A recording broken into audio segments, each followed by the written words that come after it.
and we don't have my camera. And good evening, and welcome to another exciting show. And I managed to find my camera in the nick of time. And tonight we've got several guests. We've got my ironing board over here, and we've got Fred the plant the other side. So good evening, ironing board, and Fred the plant. I know, a bit sad. And and we've got His Royal Hanorak, your transport minister. Transport minister, yes. Good evening, yes. all. And please don't tell people that I might be going by bus tomorrow. Don't tell anybody though. Keep that to yourself. Oh well, because yes, I'm having a relationship with a 251 bus. There's plenty of people do that, but they get caught very quickly. No,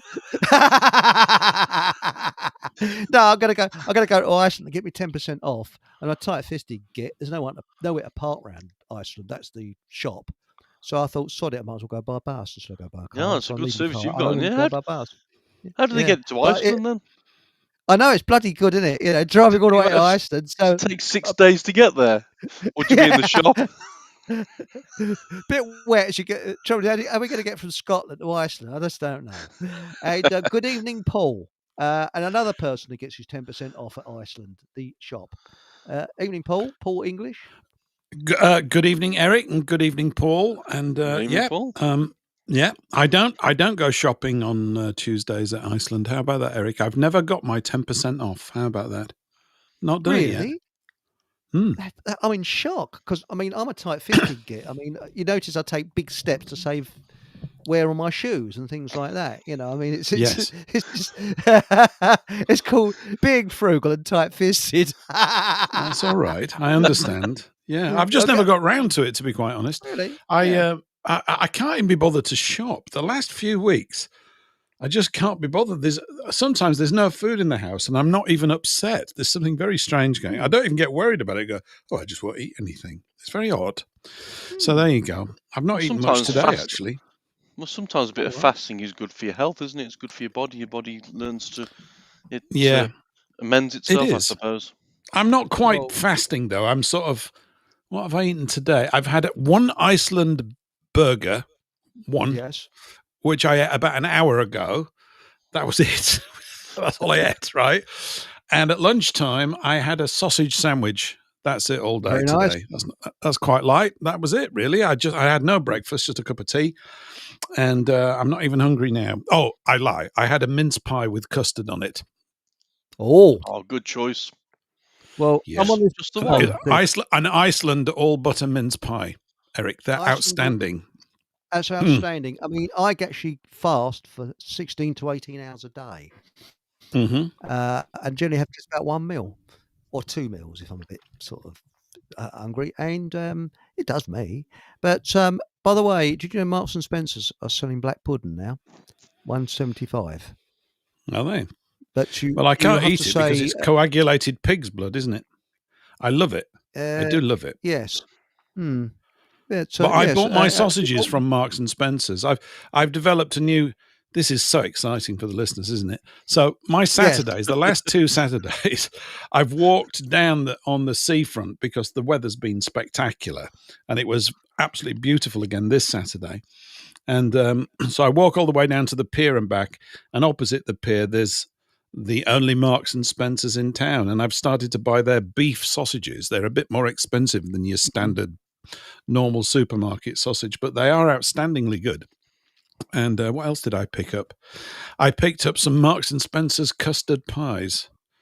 Who did you throw? Well, they've got very high quality nutmeg on them. You can tell. I'm quite happy to pay a bit more. I go, oh well, once a week I'll hop on down to Marks and Spencer's and shell out a few more quid on things.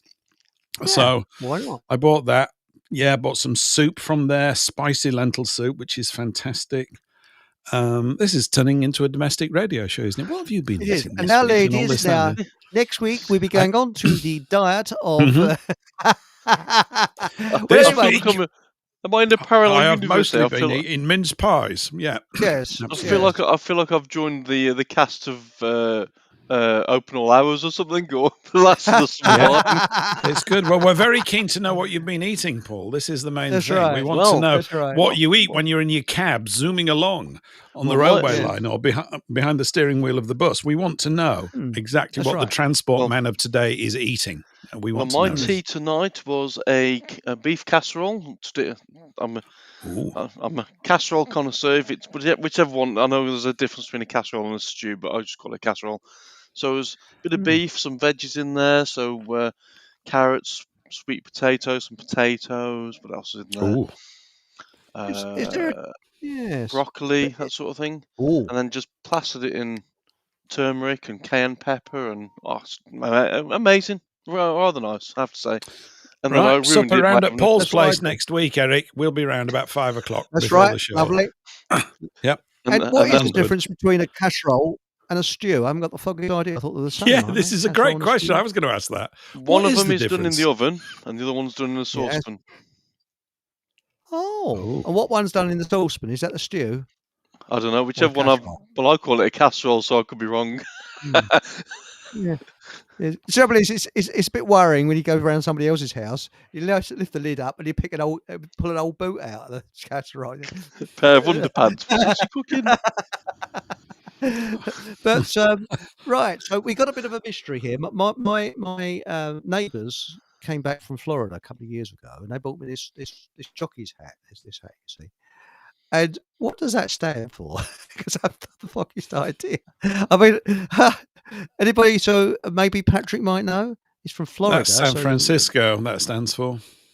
Does it? Yeah, I'm sure it could have other names for it as well, with the S and the F. I think it is.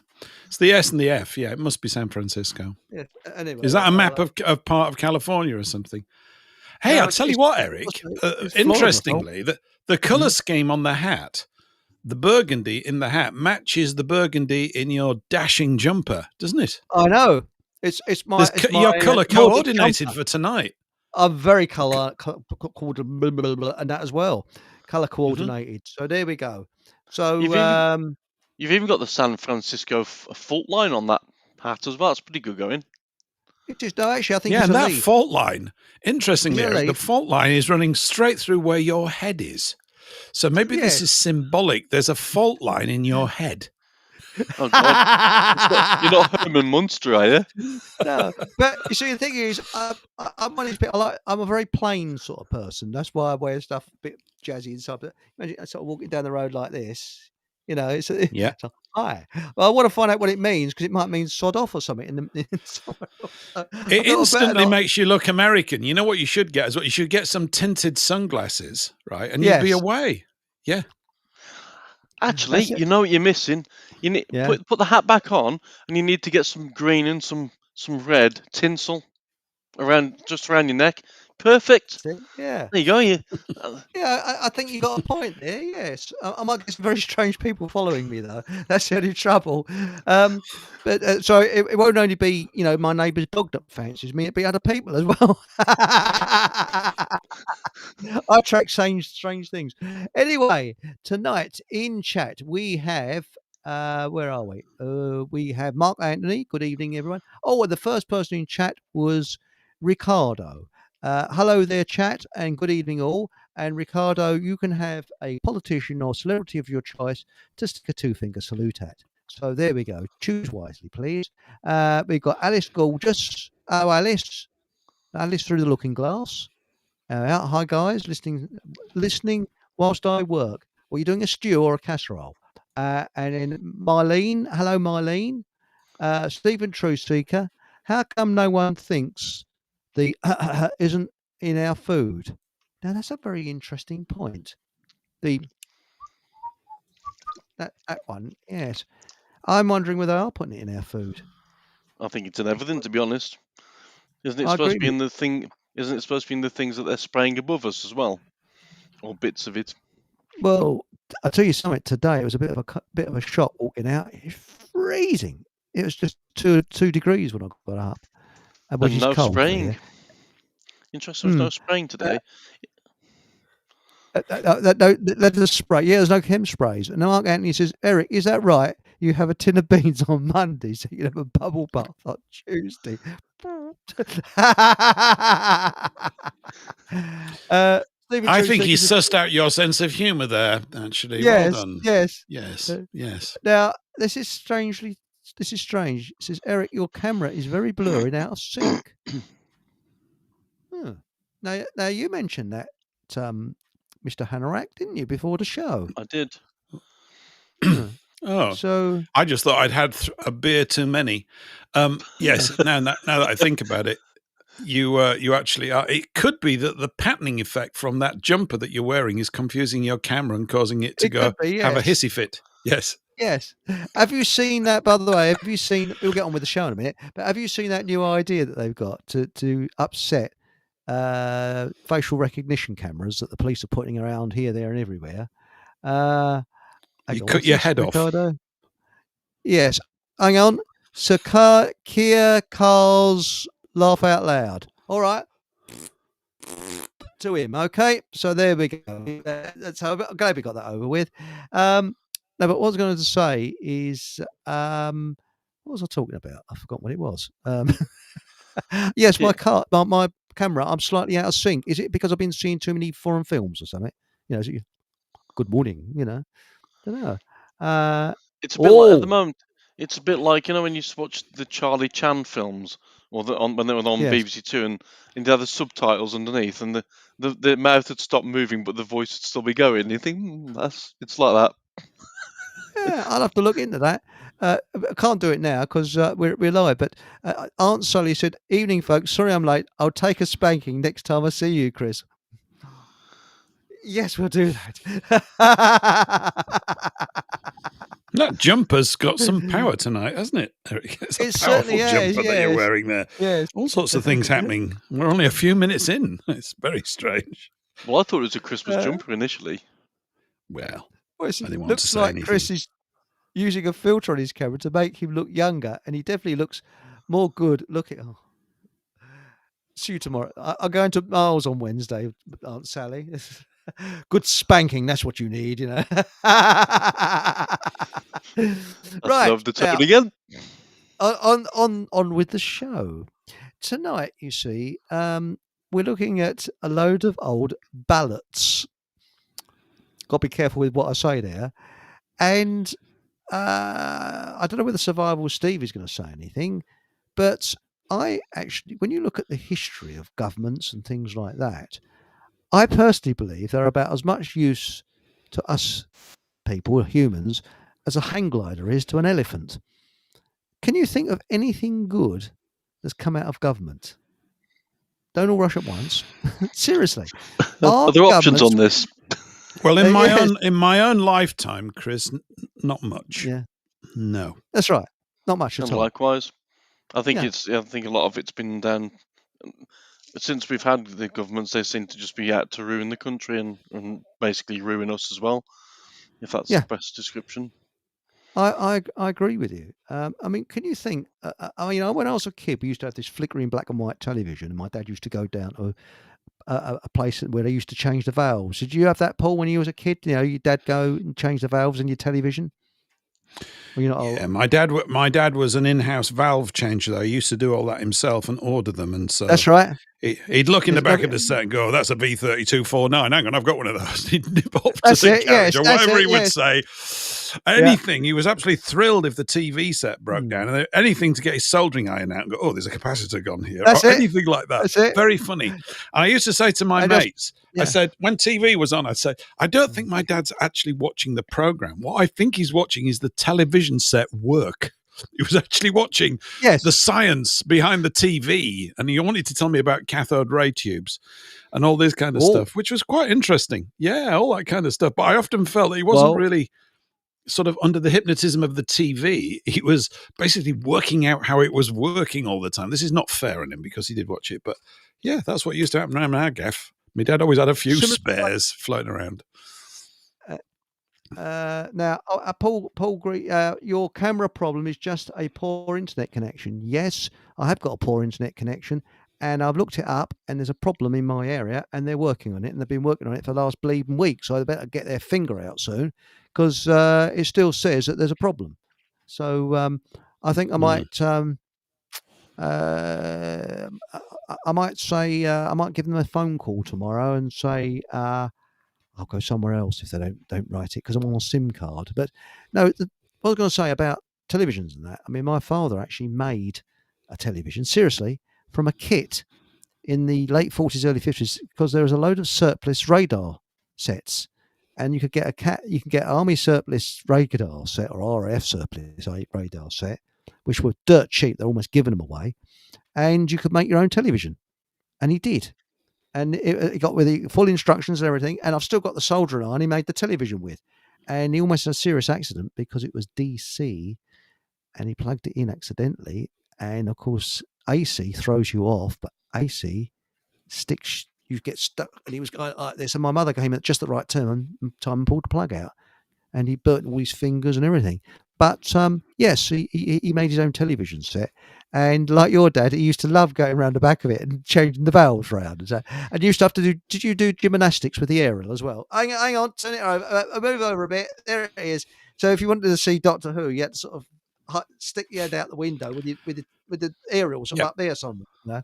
Yes. Yeah, Doctor Who was at times literally a pain in the neck as you sat there getting a cold wind on your neck. Yes, that's right. Yes. Yeah. See, when I was young, I used to have a little black and white portable TV with a coat hanger attached to the back that was supposed to be an aerial. And for 364 days in the year, you got that picture perfectly right. And then one day, it hadn't been moved, and the picture would be all blurry. You think, well, I haven't moved it.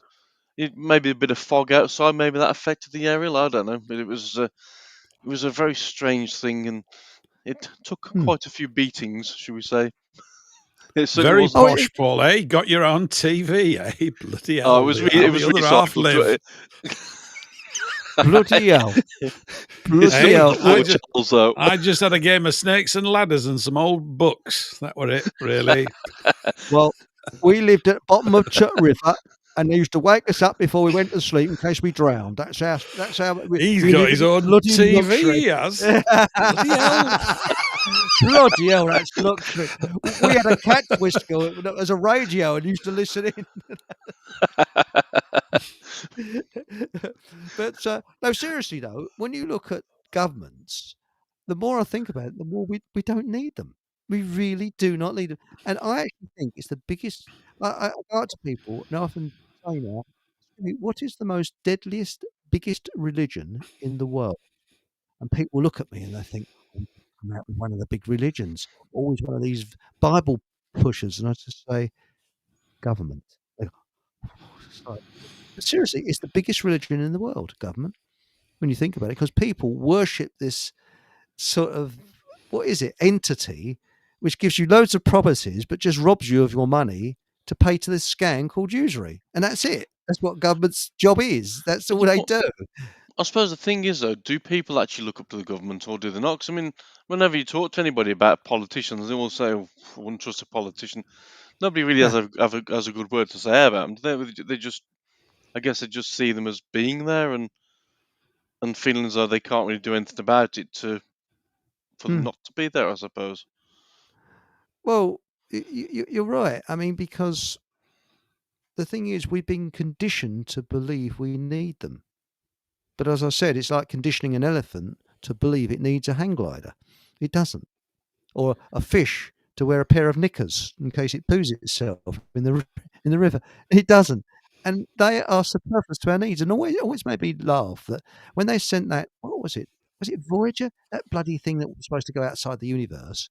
And they had recordings of the UN. And who was that ex-German bloke who was in the UN? I can't think of his name. He was in the German army during the war. Beethoven? Could have been Beethoven, yeah, it's him. And they had all these things. Do you think any alien looking at it thinking, they have governments? We're not going to visit there. They must be very primitive.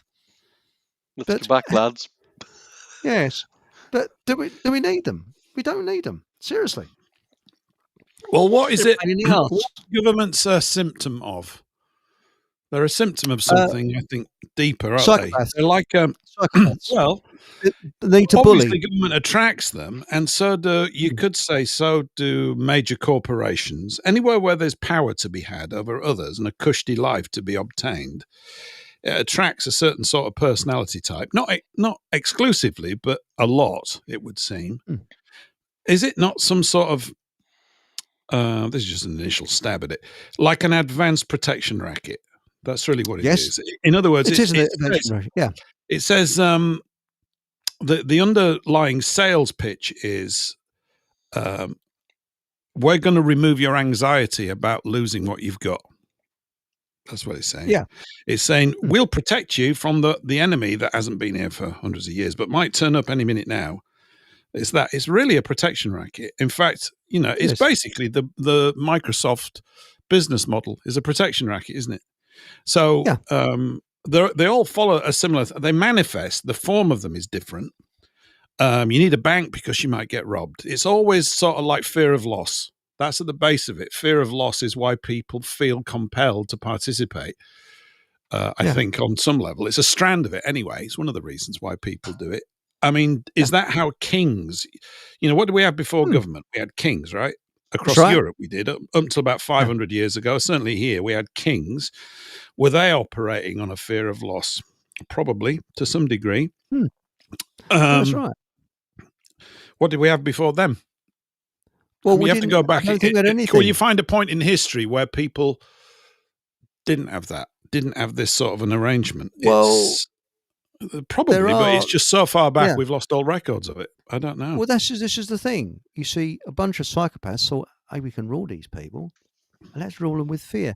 I mean, I had a girlfriend once who was an anthropologist, and she said that the tribes that have chiefs and have a kind of hierarchy are the most aggressive tribes, and the ones that don't have any chiefs at all are the most passive.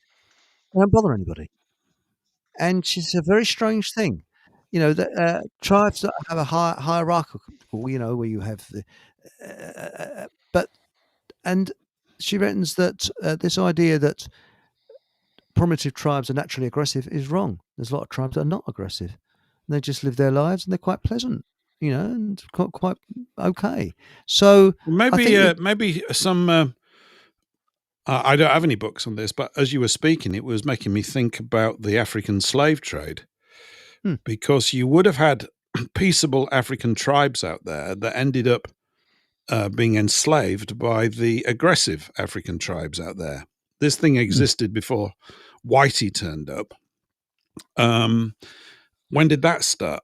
I mean, is it the case that maybe if one group demonstrate peaceful living, another group, almost like nature, creates one that's going to prey upon it? I was watching some sort of two equals, two opposites. Yeah, it just. I'm not arguing for it. I'm just trying to observe it.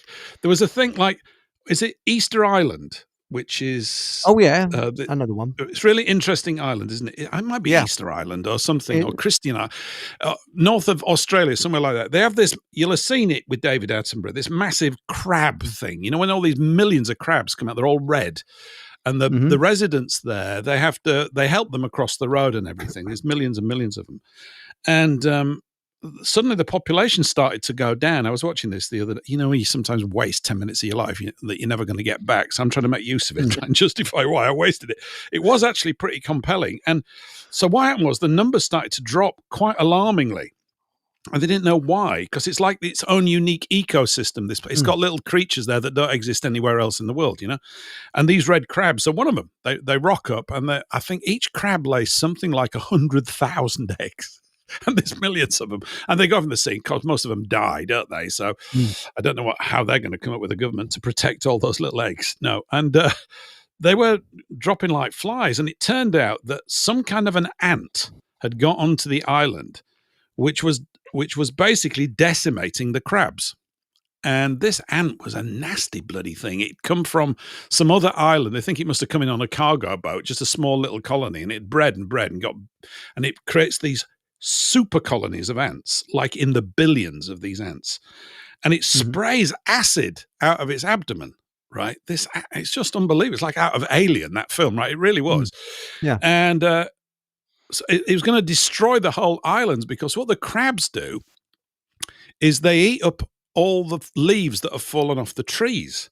And because the crab population was getting hammered, the leaves were all building up on the floor of the jungle, and all these plants and flowers that would normally grow couldn't see sunlight, so they were dying out as well. So the knock-on effect was considerable. And how did they solve it? Oh, they found the thing that was feeding the ants was this fungus that started to grow on the trees that emitted this sweet stuff, which the ants loved. So basically, the ants were fueled by this fungus that was supplying a sort of sugary thing that kept them powered. They thought, well, if we can get rid of that fungus, it's like a whole chain reaction. It's probably exactly the same in human affairs, right? If we can get rid of that fungus, the ants can't eat, they'll die out, or their numbers will reduce. So there was a little creature creating these this fungus stuff or whatever.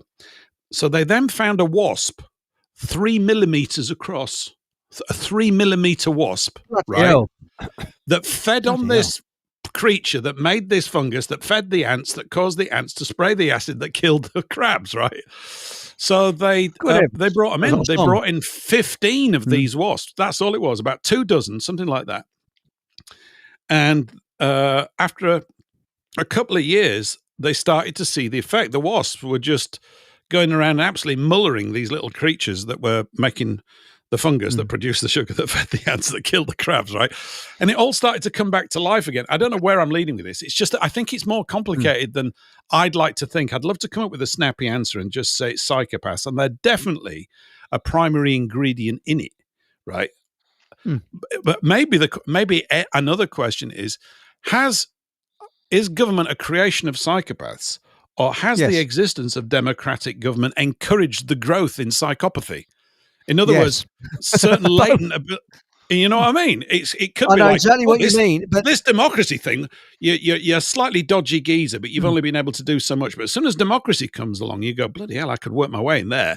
And it's bred a kind of personality type, particularly in cities, which are relatively new to us in the West, in these colossal scale things that, they're all being brought about by the Industrial Revolution, have created an environment in which people are behaving pretty badly. A bit like in a sort of ant colony, really. So I don't know. It's not very human, because you noticed that the left wing originate from cities. It's a city mentality. Most of them live in shitholes in cities, and they love it. If you follow your way up on the government is just a puppet of the organisations, or whatever they are, the elite, whatever you want to call them, above. So you got obviously the Jesuits, who basically, sorry, Patrick, I know you like the Jesuits, but they're part of it. The popes are part of it. You got obviously the Pope in the Vatican Pope Francis, the new one. He rules above them. So if you follow the bloodlines up, if you follow the pyramid up, at the top will be something like the Rothschild family, the Rockefeller family, or both of them, basically feeding down. The governments are quite a way down the chain, really. Oh yes, yeah, they are. They're just how far down the chain are we then? You think about it. We're on the toilet chain. We are. We're that far down. We're probably in the water, if I'm honest with you, Paul. No offense, but well, look at Alice Gorgeous. She said, "Emperors ruled empires, kings ruled kingdoms, and now we have countries." Yeah. Oh, Alice! What a wicked mind she's got. Top marks. Excellent. But really, I think the kings and queens, they thought, I know, let's say we're a representative of God. We're part, and people will worship us. And they've been spinning that yarn for bleeding years. But are they? No. Because you think about the amount of bastards there are in the royal family, and they've all sow their oats here, there, and everywhere. I very much doubt if that's the reason why, that Philip, Phil the Greek, that was Queenie's husband. He went to a food factory, and he refused to put one of those white hats on. And the reason why is if someone took his DNA, he was terrified of people taking his DNA. They'd find out that he's not really royal. And a lot of them probably find out it was 99% lizard. Yes. I found some scales on here. I knew that. Don't Planets tell everybody are else. But really, when you look at when you look at government, they're a bunch of sadists. They're not sort of, hello, we're here to make you happy. So, we're going to have free this, free that. We're going to do this, do that way. And there's only one politician that actually ever did that. And he lasted for 12 years, and that was it. And going back to that thing I was talking about with wasps, because you just said something there that reminded me of something, looking at this chain. These ants fed on sugar, right? Now, it could be in human terms that the sugar in this, if I do a terrible tenuous sort of link here, is the thing that supplies them is the attitude of the vast majority of people, the indifference that they have developed to being governed puts them in a prone condition. They're actually feeding the very system that's keeping them entrapped. And one of the great ways psychologically is to give people the vote, as we've talked about many times, and no doubt we'll talk about again. So you go, well, I'm voting, I'm participating, I'm contributing by this, and therefore I expect things to improve. And of course, when you point out that this has never happened, sir, how long have you been voting for? Oh, my entire, and has it ever happened yet? Well, no, but I mean, there's always a first time. Really? Yeah. Really? That's quite good of you. So there's some kind of energy food supply that keeps going into there. And also going back to that thing, the good old adage from Lord Acton, power corrupts and absolute power corrupts absolutely. We've created, there are these developing power centers, and they draw in, like we said, a certain sort of character type that has become skilled in operating like agents within those spaces, and they are able to manipulate a great deal of the benefits of the system directly into their own pockets or their own spheres of influence. And so it's like the actual system itself is not particularly good, and yet it's got us to a certain point. I guess we're saying it's a bit like capitalism. It does work in the early stages. It does. If you're in desperate straits and you want to get people motivated to do things, or free enterprise, it's a very good way to do it. Then when it starts to mature, it seems to attract in the utopian communist types, which is done.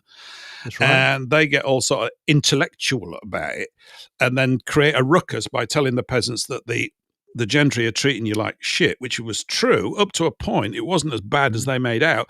But of course, it sort of becomes a bit of predictive programming. It's complex. It is definitely complex. There are not simple answers to this. Yes. But it is, I mean, people, I don't know what it is about it, but local elections, especially, you get leaflets around and they're saying the same things as they said 15 years ago. Need more police, got to do that. Just meaningless drivel, absolute meaningless drivel. And my father used to collect election leaflets, and I found a load after he died at the back of a drawer, and they were all saying exactly the same things year after year after year after year. Bullshit all the time. But people say, oh, I'm going to vote for this, I'm going to vote for that, as if some miracle is going to happen. It doesn't. We just get poorer and poorer as they leech more money out of us. That's really what their job is. And I like what Alice Gorgeous has said. Government is a symptom of a weak-minded population. Spot on, Alice. Spot on. Yes. And at the end of the day, they're all in it for themselves. I mean, let's be honest, a certain thing that took place in 2020, that was a certain Hancock who was getting rich off the PPE, which we all know is a lie. And they're all in it for themselves at the end of the day, and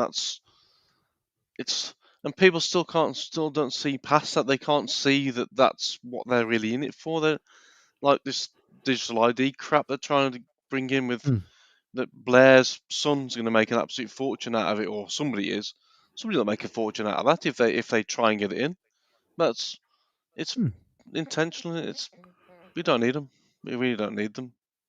Well, this is the thing. I mean, I got a letter from the post office today, and it said, I haven't used an account that I got with them for over 3 years, and it's now suspended unless you can send in and or tell us. See, so I phoned them up, and they said, what is your right? Have you got the account number with you? I said, well, I haven't. I said, I've lost all the, I don't know where I put the details.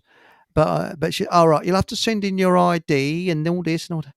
Oh, the hassle I got to go through. And she said, I'm sorry about this. She said, but a couple of years ago, we could do it all over the phone, but we can't do that now. We've got to do it all by ID. Now, doesn't that tell you something? So I've got to send in passport, my granny's wooden leg, my uncle's false eye, and all this crap. It's all right, I'm exaggerating a bit there, but it's just a load of bullshit. It's a load of unnecessary hassle, so they can keep your money. That's all it is. It's so because it's all right when they want your money, but when you're going to give something back, because I'm thinking of closing the account and putting the whole lolly in my pocket. I mean, that's the best thing. I mean, unless you've got money in your hand, you ain't got the money, and you certainly haven't there. Even the simplest things I want ID for. Why? Why is it? It's all about fear, isn't it? And that's what I'm going back to what you were saying. Keep you secure and safe, Eric. To keep you secure and safe. Yeah. What they feed on is the fear, isn't it? They're satanic people or satanic whatever they are. They feed off the fear of us, the negativity. That's right. Well, the news is all negative, keep people low. That's what they feed on. So the more, if we can keep ourselves happy and jolly and, like you say, having a laugh, and they must hate that. Why us having a laugh and a joke and a bit of fun must be killing some satanic muppets off somewhere, which has got to be a good thing. Yeah, it is. I mean, have you ever seen Keir Starmer laugh? Have a good hearty laugh? No, he looks like a bleeding. Well, I've actually seen them. When you look at undertakers, they're generally happy people, believe it or not. They got to do the job. But the Jollyman, putting stiffs in boxes. All ancient civilizations were scientifically illiterate, became cannibals, and worshipped false gods. Not necessarily. You see, cannibalism. If you look up Dr. McBride, she's a Russian lady who lives in Great Britain now. She married an Englishman, I think. And hang on, McBride, Scottish, isn't it? Anyway, it doesn't matter. She was saying that now I'm going to upset loads of people now. So if you're a vegan or a vegetarian, please switch off now because I'm going to upset you. She said that vegans, tribes that are vegan, become cannibals because they're desperate for meat. And she said said about an island where there's a tribe who live on the coast who actually fish, and a tribe that lives way up in the hills, and they often trade with the islanders who do the fishing. But when fish stocks are low and at certain times of the year they don't get those fish, they're not hunters, these people. They're just vegans. They just live off of stuff they can pick, lazy sods. Because I don't think there's much on this island in the way of meat. And they actually become cannibals because they're so desperate for meat. And this happens throughout history. And that's why vegans don't live that long, and they basically die of starvation because they're lacking all the vitamins. That's, most of them like that. I'm not knocking vegetarians. I used to be a vegetarian, but I'm not now. But the thing is that we've got to have protein. Humans are designed to have protein, not carbohydrates. And this is a big problem. Our diet is full of carbohydrates. Well, I'm wondering if my mum and dad were vegans then, because at some point, like most Christmas, they'd say, "Shall we have your nan over for dinner?" Obviously, she's going to feed the oven, no chance.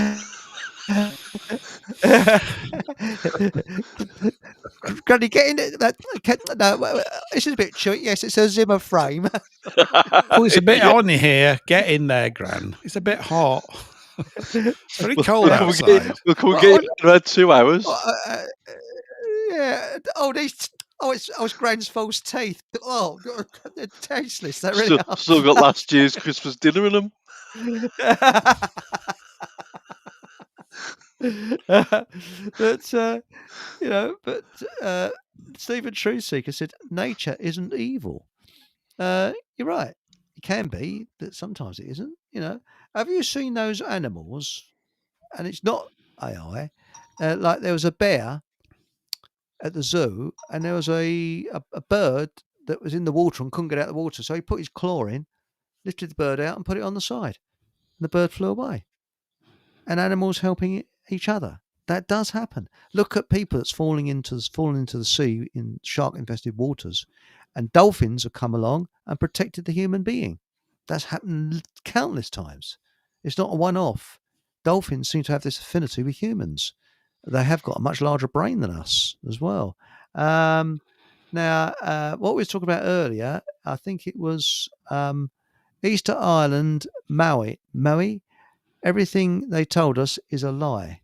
And Hachi says, enslaved, live in England, it's the devil's playground.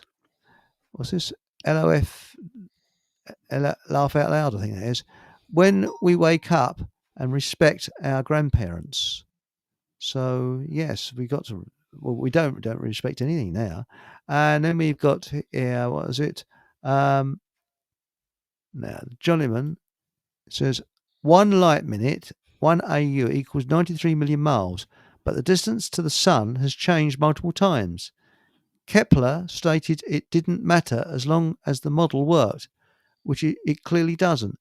That's got you a bit twitchy, hasn't it, Paul? It has. Mr. I don't. Yes. I don't understand the maths on it, but yeah, I'm definitely on board with the that we're not on a ball running around in space. What we're on, I don't know, but it ain't that. Well, I don't think it is. Who knows? Well, you think of the lies we've been told. Let's go through. Yeah, this is going back to government again. Think of the official government lies we've been told. First World War, the lead up to the First World War, pack of lies. What got America involved in the First World War? I think it's the sinking of the Lusitania, wasn't it? And that was all a setup so as to drag America into the war. Second World War, I won't go into, but that was a whole pack of lies, thanks to was it Sefton Delmer? Complete. And then we go forward a bit more. I don't believe anybody landed on the moon. I don't think, when you look at it, they just don't give us anything convincing. And the lies just go on and on and on and on and on. If they'd landed on the moon, Eric, they would have brought back an awful lot of cheese, wouldn't they? Yeah, they would have done. Yes, I don't see any. I can't remember anything saying. And Neil Armstrong's brought back a big chunk of Wensleydale. There was nothing of the sort. So who do they think they're kidding? Yeah, and also 3 blokes in a space that's equivalent to what's underneath your stairs. Okay, so and you'd have all the gases around and. Wouldn't you think? Why didn't they sort of like this and go, "Oh bloody hell, Neil! You drop your guts again!" Bloody hell! See a turd floating past. Hang on a second. With 0 gravity. It's interesting, Eric, seeing the world through the lens that you see it through. It's not too surprising. It's not too surprising. It's always entertaining. Yeah, carry on going into space. Yeah, it's fantastic. Think of the hours of fun they could have there. Neil. I'd give it a minute if I were you. I can't get out of my capsule.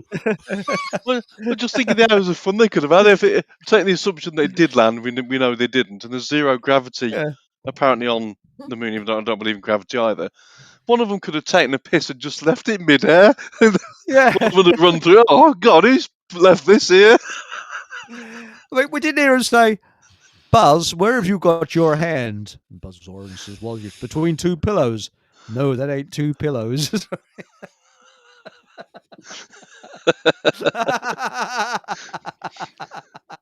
the thing is, Buzz Lightyear. I actually met Buzz Lightyear. He came to our offices in 1988, I think it was. Yeah, he's a toy. He was a nice bloke. Great. Was he from gave everybody a model rocket. It was lovely. No, he didn't. But he did come to our offices. I can't remember what he said. Something like, "The road's fantastic. You should all go. It's great. What we did in a rocket, it were brilliant. Yay, spacemen!"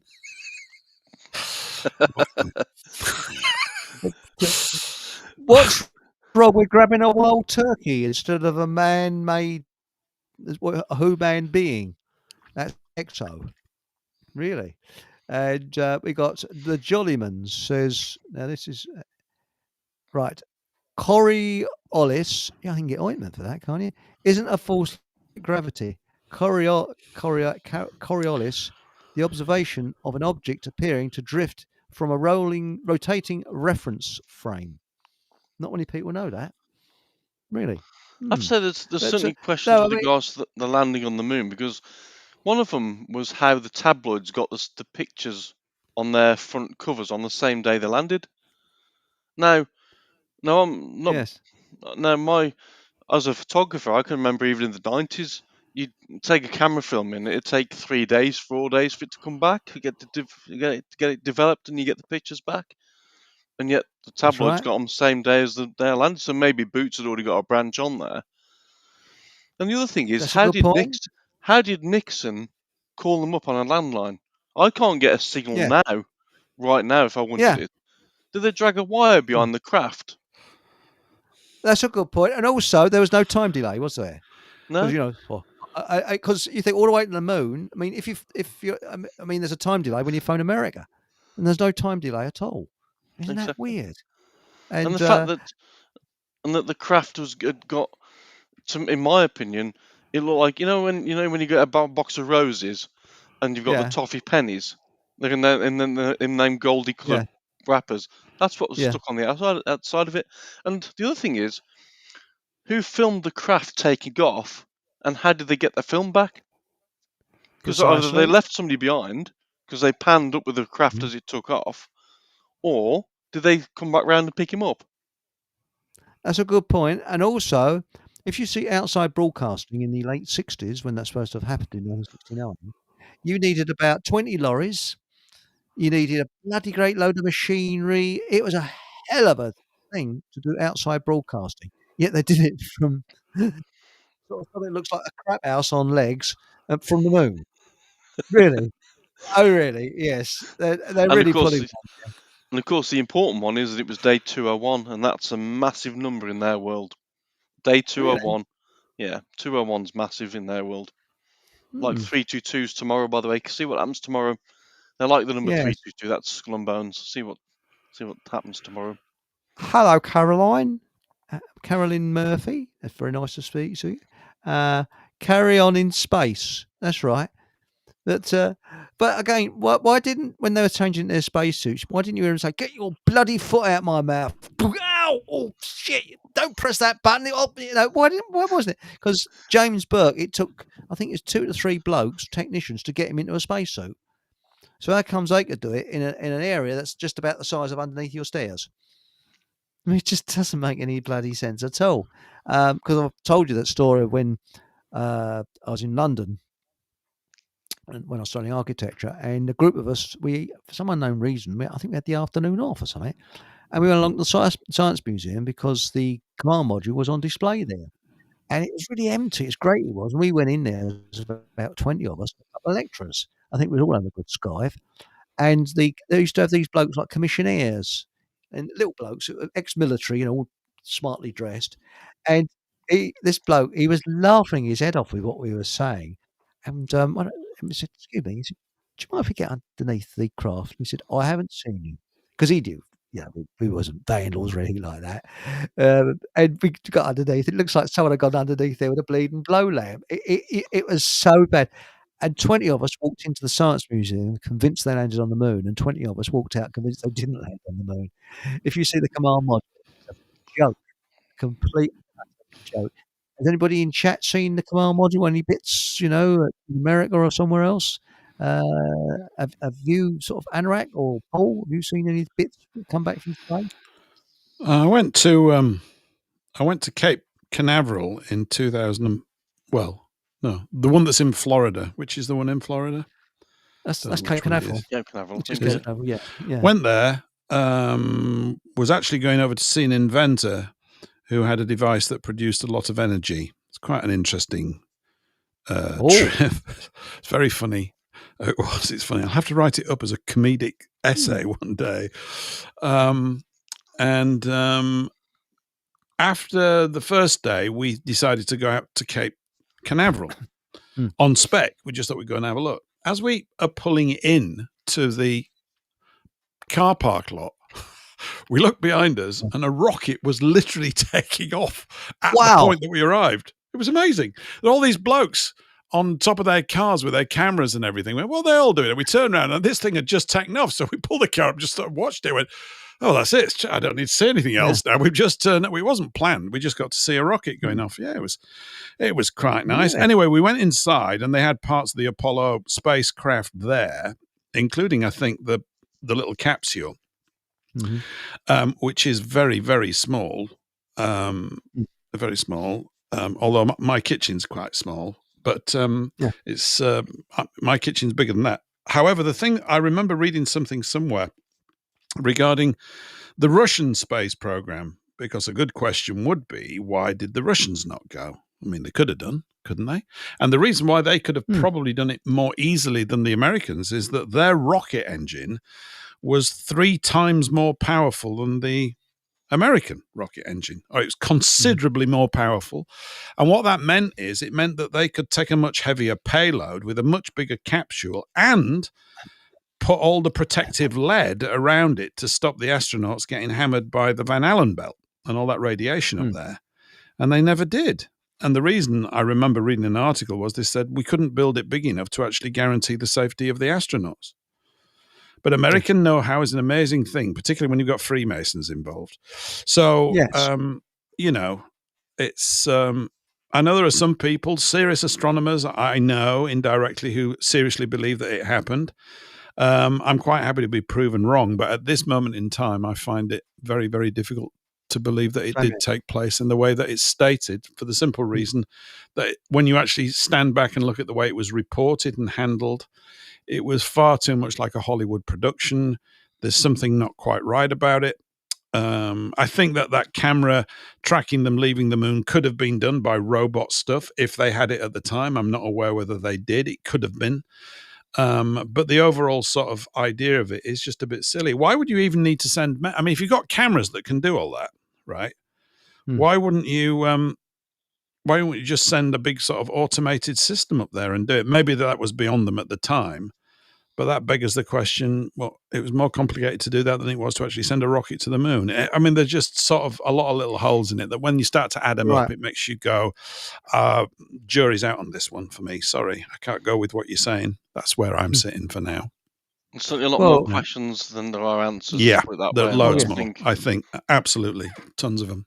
And also solar flares, I reckon they would have died of the radiation. Of course, you've got the Van Allen belt, and what they said is they go through radiation, Van Allen belt, near the Arctic or something, where it's thinner, and they go fast. But did you ever see that interview with that little girl asked Buzz Aldrin, why haven't we gone back to the moon? And he said, because we didn't go in the first place. Yeah. And they said it's because he's what is it? He's got dementia or something. I don't know, but no, I think that Neil Armstrong, I think he was trying to give clues, because Gus Griffin, he was going to spill the beans because he realised that the safety was not up to it, and his son, who later became an engineer, looked into it and said that he was killed deliberately. That accident where they were burnt alive, that was done deliberately to get rid of them, because he was getting really fed up with it, and he noticed, and he was getting a bit outspoken about it. And I'm not sure whether his son believes they went on the moon or not. I don't know, but there's lots of little clues, like that James Bond film where there was a chase. Was it Moonraker? Where they go into that studio, and there's astronauts faking being on another planet or something. Did you ever see that? Capricorn 1 you're thinking of, I think. No, it's on James Bond, I think. It's also on a James Bond film where Moonraker. Yeah, there was one called Moonraker, but Capricorn 1 was kind of Mars, where they were talking about it being faked. But that's what they do. They're actually telling you both sides of the story. One side is dressed up as entertainment, and therefore it goes into the fictional part of your brain. So you think, oh, that's an entertaining film, and it makes you miss the fact that they've told you what they've done, which they have to do apparently as part of their code. They have to inform you of the lie that they have perpetrated upon you or are about to perpetrate upon you. Well, I'll be honest, I've been watching the Marvel films again. I've been going through them all slow but surely. Oh, dear. Well, but I don't watch films now for the actual storyline, but it's actually interesting how much truth is actually in each of those films. And I was watching even things like the Die Hard films. The first Die Hard was a premonition to 9/11, for example, where you got Bruce Willis. two towers, and the cover picture on the DVD or video is the two towers and Bruce Willis doing the one-eyed symbol basically, and then you got the second one which was set at an airport. So the first one's in a building, and the second Die Hard is set at an airport. Bit of a link there. The amount of 9/11 links that were there before it took place, like on Terminator 2 when Arnie's chasing the truck, or the truck's chasing Arnie on the bike, and they go under a bridge and it says 9/11 on it, 9 feet 11 inches. There's so many links to it. They tell us. They have to tell us because they're scared of karma. Well, that's right. I agree with you. I mean, the Jolly Man says Galileo's story on the moon, feather and hammer were calibrated to fall together. Alloy feather, hickory-handled hammer, foam top, and illusion. You're right. And also, how comes the gravity, when that moon buggy was going along, how comes the soil fell back to the ground at exactly the same speed as the gravity on Earth? Surely it would have created an immense dust storm, similar to what you get in Australia when a truck goes through the desert. Why didn't it do that? Because if it's 16G, surely that dust would have taken ages to settle. The thing is, I mean, I also don't believe that gravity exists either, as you know. I don't. I think. No, I don't. I don't. It's not gravity. I think it's all down to density, because if gravity's really getting me down. That's all right. I'll tell you what, I find lift maintenance gets me down. Yeah. I think you're not taking the gravity of the situation seriously, Eric. No, but this is gaining gravity, isn't it? So if gravity doesn't exist, I mean, what is it? I mean, you can't sort of put it in a tin and say this is gravity. It's magnetic force between all atoms in the universe. Density is what I look at it as, in that if there was a force of gravity there, we don't know what the weight of that gravity is. So if the Can you levitate? Can you levitate? Me? No, but I think the moon and sun do. I'm doing it right now. It's got so cold in here. I just want you to picture me 3 feet off the floor. Got my legs crossed, and I'm just, are you in your shorts? The right height for my microphone. And, are you in your shorts though? You know what? I was in my shorts up until 7:15 this evening, and I suddenly realised I'd have to come into the radio shed, and so I'm now dressed like a grown-up. My knees are covered. I've got trousers on. Yeah, I've got to buy more trousers. You're not on a flying carpet, are you, Paul? No. Well, spiritually I am. Emotionally, yes, I am. I'm dreaming. I'm off with the fairies. There's a story of what was I reading the other day about levitation? It's quite interesting because it does tap into gravity. I tend to go with this. I'm interested in your thing about mass. I've heard that before. I think it's to do with electromagnetic fields and polarity, and that the whole universe is electric to some degree. It's also, your body is an electrochemical battery, as it were. And I know this from the assassin guy that I've spoken to, which sounds ridiculous, right? But he stops human beings being alive. He doesn't kill them, as it were. I mean, he does. They end up dead, or they used to when he was doing all his business. But it's like they understand how the body works through electrochemical and electric charges around the body. And I know someone who got hit by him once. He's died. He didn't die from this hit. He died later, many, many years later. But when he got punched by him, he literally flew across the room. And he said it was like I'd put my hand in an electric socket. It wasn't the punch. There was something else going on. And there's the story of levitation. And there apparently, if we go to certain parts of India today, you can see them floating around. What they're doing, or an explanation, I'm not saying it's the explanation, an explanation is that if the Earth has a particular magnetic charge, let's say it's positive, and opposites attract, then we are negatively charged. And people that can levitate have found the means by which they can reverse their own individual polarity. So they are no longer negatively charged. They too become positively charged, and similars repel, and they float. Now I'm going, I quite like that as an explanation. How you do it, I don't know. There are so many stories of people levitating, though, and doing certain things. You feel that somewhere within some kind of structures of the brain, the mind, the complete sort of physical, spiritual symbiosis, or whatever other words I want to try and dredge up here, there's some kind of a bridge that takes place. Some people have got this ability to do something or have learned it and momentarily can float. Mel Gibson, the actor, talks about this in one of his interviews. He was out there and there was a guy just floating around for a long time in the room that he was talking to. He's quite straight about it. And Mel Gibson's a guy I would trust. I have no problem with it at all. You know, what's that thing that pervert Arthur C. Clarke said? The advanced technology, so advanced, appears as magic to those that don't understand how it works. There will be scientific principles about this. In other words, you'd be able to explain levitation in a scientific way once you've got your head around the fact that someone might have the ability to change their polarity. It'd be bloody useful if you were in the sort of drain gutter cleaning business. Wouldn't that be bloody great? You just rock up and go, don't worry, I'm just going to reverse my polarity. I'll float up and clean your gutters. It's only 10 quid, madam. It would have turned out. There we are. Bloody brilliant, Yes. that. Don't worry, I don't need ladders. I don't need ladders, love. Oh, Mr. Smith's floating around up our house. Oh, that'd be grand. I'd love to see that. Oh, all those bloody builders down there levitating, putting that roof on. Have you heard of Douglas Hume? Have you heard of Douglas Hume, who was briefly Prime Minister of this country before Harold Wilson, about 1964, I think it was, 65. And he wasn't. Alec, I haven't got any lips. Douglas Hume. He was lipless, wasn't he? Do you remember his mouth? That's right, man. Yes, he looked like a literally skull. A slit. His head just looked like a skull. It was a skull, and he had no lips. I think that's right. And he, a relative, I think it was either his brother or some very close relative, could do what you're explaining. Could actually float around the room in the Edwardian times.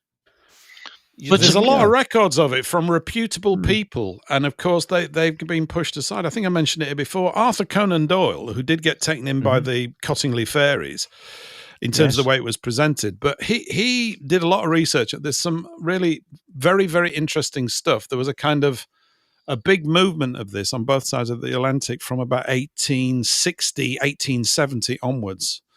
And lots of things that got recorded, which, of course, at the time were absolutely hammered by the established science community. But there's one scientist called Crookes, I think it is, massively established, devoted 4 years of his life to studying it and wrote some extremely sober documents about things that he couldn't explain, and said, you know, there are a lot of frauds in that space. Had we talked about this before? But there are a lot of frauds in that space. Many of whom, what was the reason they said?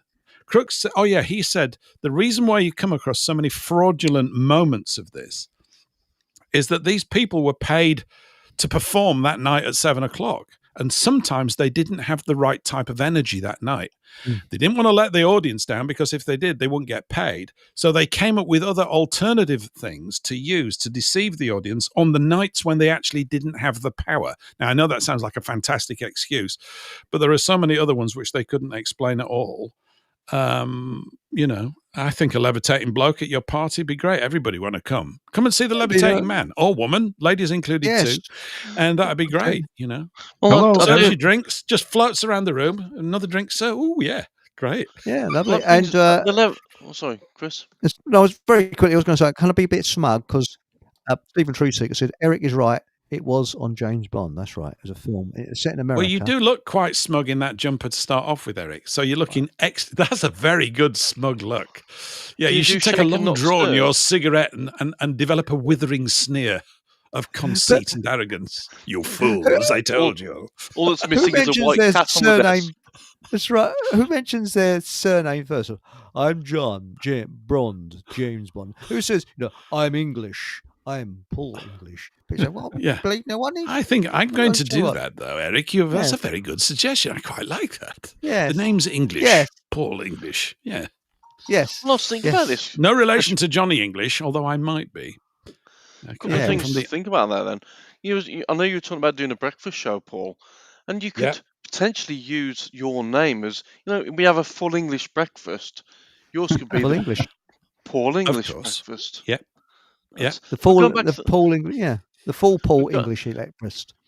But going back to the levitation thing, I have another. I do think about this stuff quite a lot. In that, aircraft.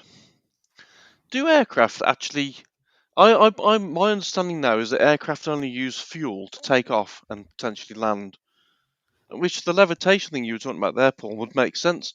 In that, I don't think we're told that the wings are full of fuel. Mm-hmm. But I don't think the wings would be big enough for a jet that's 200 tons in weight to fly from the UK, for example, all the way across to Australia. And when you've seen pictures of aircraft that have clipped lampposts and it's sliced into the wing, there's never any fuel on the floor. So now I wonder now if the actual aircraft are actually using the levitation, as you were saying, to once they're up at height, the engines are basically just there, not doing anything. Does that make sense? I don't know how jet engines fully work. I mean, I know that they're pretty impressive things, but they, like the Lightning, which was developed in the 50s, that thing's just, even now, you remember the Lightning fighter jet? That thing's just basically a rocket. It's got those two jets at the back end, but I think it's only got a flight time of like 27 minutes because it's just guzzling stuff. Of course, its wings are thin, so all of its fuel was held in a tank in the fuselage. But jet engines are amazing. I don't know. I'll tell you what, I'm subscribing to a few tech channels because I want to sort of introduce a tech theme in, because depending on how you look at tech, it's either a hellish thing when you see it through the lens of government. In other words, they're going to use it against us. And of course they do, because a leopard never changes its spots. But if you get away from that, you can see a lot of positives. And there's a guy, an English guy, I've forgotten his name now. He's got a channel. It's really good. And he's covering a lot of things like improvements in, sun power. What do you call it? That's solar power. Photovoltaic solar power, cells on the roof and stuff like that. But he also was talking about a company in Oxford called Yasa, something like that. It's an English company, comes out of Oxford University, bought up by Mercedes, lock, stock and barrel, about 3 years ago. And they develop electric engines. This taps into what you were saying, Paul. They deliver electric engines. Anyway, they've just had a breakthrough with their latest design. And so basically, get this is astonishing, actually, when I read this. For every kilogram of weight, that's 2.2 pounds, it produces 80 horsepower per kilogram of weight on an engine. It's astonishing. It's absolutely mind-blowing. That means that if you stuck one in each of the four wheels on a car, it only weighs 2 pounds, right, in each wheel. So absolutely nothing. You've got a car with 320 horsepower. That's just easy peasy.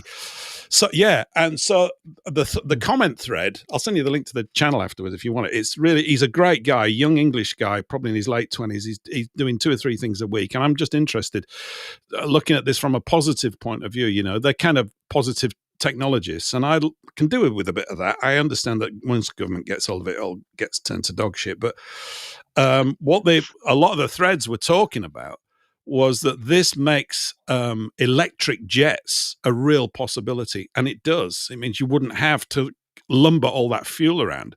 So the main challenge remains the weight of batteries. And apparently sodium batteries are the next thing. But they're going to crack it on batteries. You'll end up with something really, really lightweight that charges fast. In fact, these batteries, what they were saying is that they've designed them such, the main problem with electric jets is the amount of power it requires to get the plane off the ground. That's where it uses so much, to lift off. Once it's up and running, it's on tick over almost. But to get it off the ground, but they've come up with a battery that can deliver just tons of power in a very short space of time. So, and Cessnas and things like this, those little sort of 2- and 4-seater private planes, it's not inconceivable that they'd be very light, made out of carbon fiber with electric jet engines. And that's pretty cool, actually. I'm going, whoa, that is quite impressive, So there's a lot coming if we can just get the government out of the way and have it. Well, that's it. Because the government will have to tax it and make it very difficult for you. But that photograph in the back there is a very famous photograph of a Lockheed Lightning falling out of the sky. And the chappie who took the picture, what I heard, whether it's true or not, I don't know, he was doing a farming photography, and he was just taking a picture of this chap on a tractor, and this happened, and that's a very famous photo. At least the pilot got out of a Lockheed Lightning. Yeah. Yeah. So there Probably we are. compress a few vertebrae because they get shot out like a cannonball, don't they, out of those things? But well done that he got out. He survived the plane crash and then got ninced up by a combine harvester to go through the field. Shit. He got turned into the next day's loaf of Hovis. Is that what you're saying? Yeah. Have you actually seen that Russian pilot who ejects at a very low level? Your plane catches fire, he lands and then lights a cigarette. And sort of really cool, a real Russian bastards. Apparently they're renowned for flying not low, not very low, but bloody not exceptionally low. They're actual risk takers, and that's how they're trained to be like that. And there's a very famous film I saw of I'm not sure if it was an American transport plane, but there was lobbing stuff out the back. And when they finished, suddenly this Russian jet comes up and takes a look inside, absolutely frighteningly close to the back of this jet. This transport plane. And there's a bloke inside the transport plane. They're obviously, they're hooked on, looking at this bleeding Russian jet behind them, just following them, looking inside, going, well, that's interesting. And suddenly it buggers off. And they reckon that, it's a matter of feet away from the back of this transport plane. Well, that what you were describing a minute ago sounds like a bit of a scene from Roadrunner and Coyote, where they'd have a lift drop into the ground, he'd just step off at the last second and they just walk off looking all cool. I always thought you could do that when I was a kid. I go, that's easy then. That's what you do. It's lovely. It's a lovely idea. It should work like that. So, given that we're sort of slightly talking about aviation and stuff, right? Mm-hmm. This is. Have you ever heard of a gentleman called George Cayley? Never. No. It sounds like a laboratory. Now, I was in a conversation with someone earlier today. Yes. Who may be a guest on my show in a couple of weeks' time, a guy called Jeff out in Wales. Really fantastic, really interesting about a lot of things, not just about, but we're talking about a lot of stuff. First time I've spoken to him about certain things. And he mentioned this guy, George Cayley, because we were talking about inventiveness that comes out of these islands. I'd never even heard of this bloke, right? This guy's amazing. This is amazing when I started reading this stuff. So I'm going to read you a bit from his Wikipedia entry because it's completely relevant. Okay. He was born in 1773 and he died in 1857. So good innings, 83, right? Not bad for those times. Yeah. He was born into a well-to-do family because he got knighted. He became Sir George Cayley. He was an engineer, an inventor, and an aviator. This is what's amazing. He is one of the most important people in the history of aeronautics. Came from Scarborough, by the way, up in Yorkshire. Just thought I'd let you know, right? It says, many consider him to be the first true scientific aerial investigator and the first person to understand the underlying principles and forces of flight. In 1799... Get this is before Battle of Waterloo. In 1799, he set forth the concept of the modern aeroplane as a fixed-wing flying machine with separate systems for lift, propulsion, and control. 1799. Wow. It's incredible. He was a pioneer of aeronautical engineering and is sometimes referred to as the father of aviation. And none of us here I even heard about him until 11 o'clock this morning, right? They don't teach you this at school, do they? He identified the four forces which act on a heavier-than-air flying vehicle: weight, lift, drag, and thrust. 1799, right? Modern aeroplane design is based on these discoveries and on the importance of cambered wings, also proposed by Cayley. He constructed the first flying model aeroplane and also diagrammed the elements of vertical flight. He also designed the first glider reliably reported to carry a human aloft. He correctly predicted that sustained flight would not occur until a lightweight engine was developed to provide adequate thrust and lift. The Wright brothers acknowledged his importance to the development of aviation. Of course, they did that in 1906, I think it was. 1799. Look him up. I was gobsmacked. This is one of these blokes I talk about. Went into his shed, came out and said, look, I've created the hovercraft. He goes, I've just designed a thing called aeroplanes. This should sort it out. It's amazing. But it makes you realise that I think a lot of the technology we see now is a lot older than we're told anyway. And I think like helicopters and things like that. I've seen video footage where there's been effectively looks like hieroglyphics of vehicles that look like helicopters from centuries ago. I think they've been around a lot longer than we're told. I mean, you might be right. Have You might things be really right. developed that much? I mean, I'm going to mention the T word just briefly. You look at the designs of things like the Mallard, right?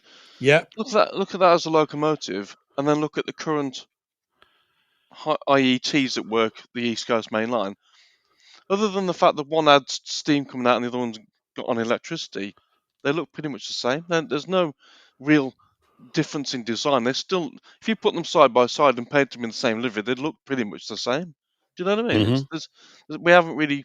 We're now 150 years later, and we're still nothing. There's no real progress there. It seems very slow in that respect. Well, in 1894, Sir Hiram Stephen Maxim, inventor of the Maxim gun, built and tested a large rail-mounted steam-powered aircraft testbed with a mass of 3.5 long tons, etc., etc., etc.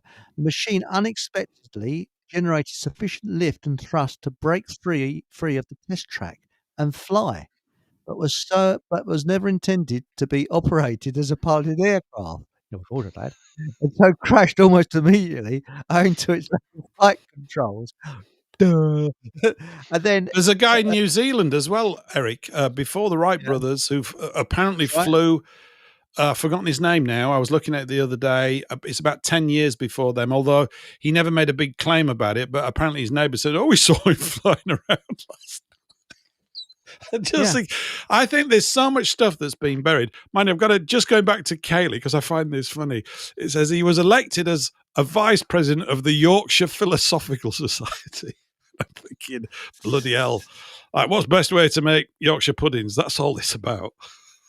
It's about where can you get better? Look, this is a philosophical society. Well, this is philosophical. I mean, it's very important that we know where we can get the best fish and chips in Yorkshire. No, of course, there are some pretty bright lads. But yeah, there's probably lots of little hidden geniuses and when they pop out in conversation, this guy's not going to be celebrated at all, although there might be some stuff. I think there's a model of his glider somewhere up in a museum in Yorkshire, but first I knew of it, 1799. That's a long time ago. It's a long time ago, 225 years ago, it's a long time back. Well, and I bet by 1800 it said Ryanair on the side of it and all. Yeah, be great. Well, we did have a steam-powered aircraft. I think it was the 1930s, and there it is, steam-powered aircraft. That was a British invention, I believe. The first steam, it didn't last very long, though. But there it is. What the hell? And it was working. Interesting. Yeah. So there we go. So we did have steam-powered aircraft, Well, talking of flights, and this is a question with regards to what we live on. Is there any? I'm presuming there will have been people, adventurers out there who will have gone east, west, east, back to the start, circumnavigating the Earth. Does anybody know of anybody who's ever gone north, south, north, or south, north, south? Started at perhaps the equator, over the North Pole, down the other side, back to the equator. Don't we know? Just a random question. No, I don't know. No, I really haven't the foggiest. No. Although my uncle Frank said he'd done that, but I didn't. He was a bit of a teller of tall tales, frankly, to be quite honest. Yeah, but that was north to south London. I did that when I was a lad. What, equator over the North Pole? Oh, I've done that. We do that all the time. It's just a bit of a long walk. Yeah. Yes. I don't have any proof at all. Now, hang on. An Exo said, "Who's the bird that held lots of flight records?" There was two. There was Amy Johnson, who my father had a bit. I think he fancied her actually, and there was a tune called "Amy, Marvelous Amy," and I think it was on the Daily Express. I think it was the Daily Express or another newspaper. Sorry, I can't think of the one. The Mail may have actually financed her, and every one of her planes was called Jason, and she was just an ordinary girl.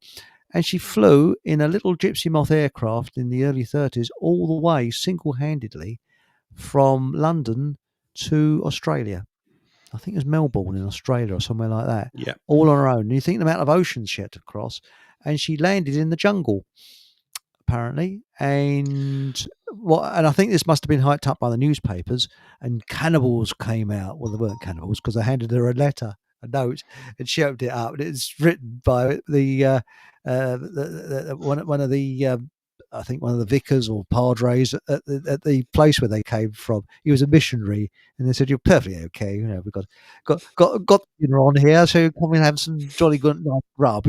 So she was perfectly safe. It's just hyped up by the newspapers, but that took a lot of her. And the strange thing is how she died. I think she died in 1941 off the Thames Estuary, because during the war, women were used to transport aircraft, and she was transporting, I think, a Spitfire, and I think a couple of fighter aircraft attacked, and I don't know whether it was armed with ammunition, and she's lost. So she's lost somewhere off the Thames Estuary. They've never found the plane, they never found her. But the other one is Amelia Earhart, and throughout the years I've been saying they found her. That is the biggest mystery. And for those of you who've never heard of Amelia Earhart, she used to fly long distances on her own, and then she had a co-pilot with her. And just before World War II, she just completely disappeared. And there was talks that she'd been captured by the Japanese. And there was a girl that actually heard on her radio her doing an SOS call. So, Mayday, Mayday, Mayday, I'm crashing. Mayday, I'm crashing. And they tried to find out where the location was, but they couldn't. But that girl that heard that, she was in San Francisco, I think.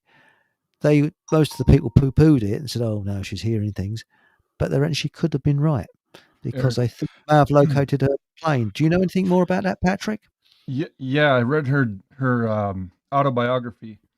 Mm-hmm. What I heard was she was last seen in Papua New Guinea and took off from there and wasn't seen since. There's a comment in here. Have you seen this comment from EXO? Yes. BBC Radio said recently she was eaten by a giant crab species. What's going on? Eaten by a crab, he writes. He's obviously convinced about this. So this is a bit much, frankly. But if it was on BBC Radio, because they are known for their integrity and honest reporting, it must be true. It must be true. So was it her boyfriend had crabs? Oh, sorry. I mean, what's it?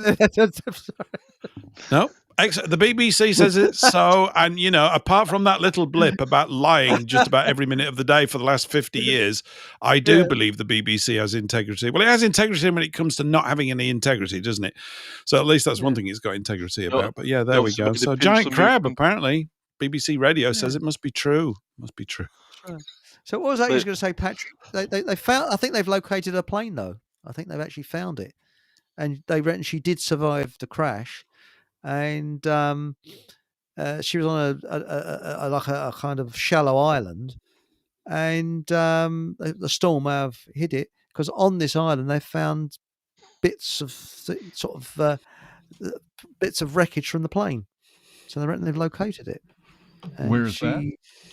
I'm not quite sure where, but they reckon her partner made a navigation error, which was very easy to do, and she was miles off course. I think his name was Fred. If I'm not mistaken, that sticks out to me. Yeah, I think that's what his name. Been Bert. I don't remember his last name. Was it Fred West? Was it? Yeah. Now, you imagine buying a house. Imagine buying a house that was once someone put an extension on by Fred West. I tell you something, the foundations have got plenty of body in them. Sorry. Well, isn't there a joke in that? Noonan, if I'm not mistaken.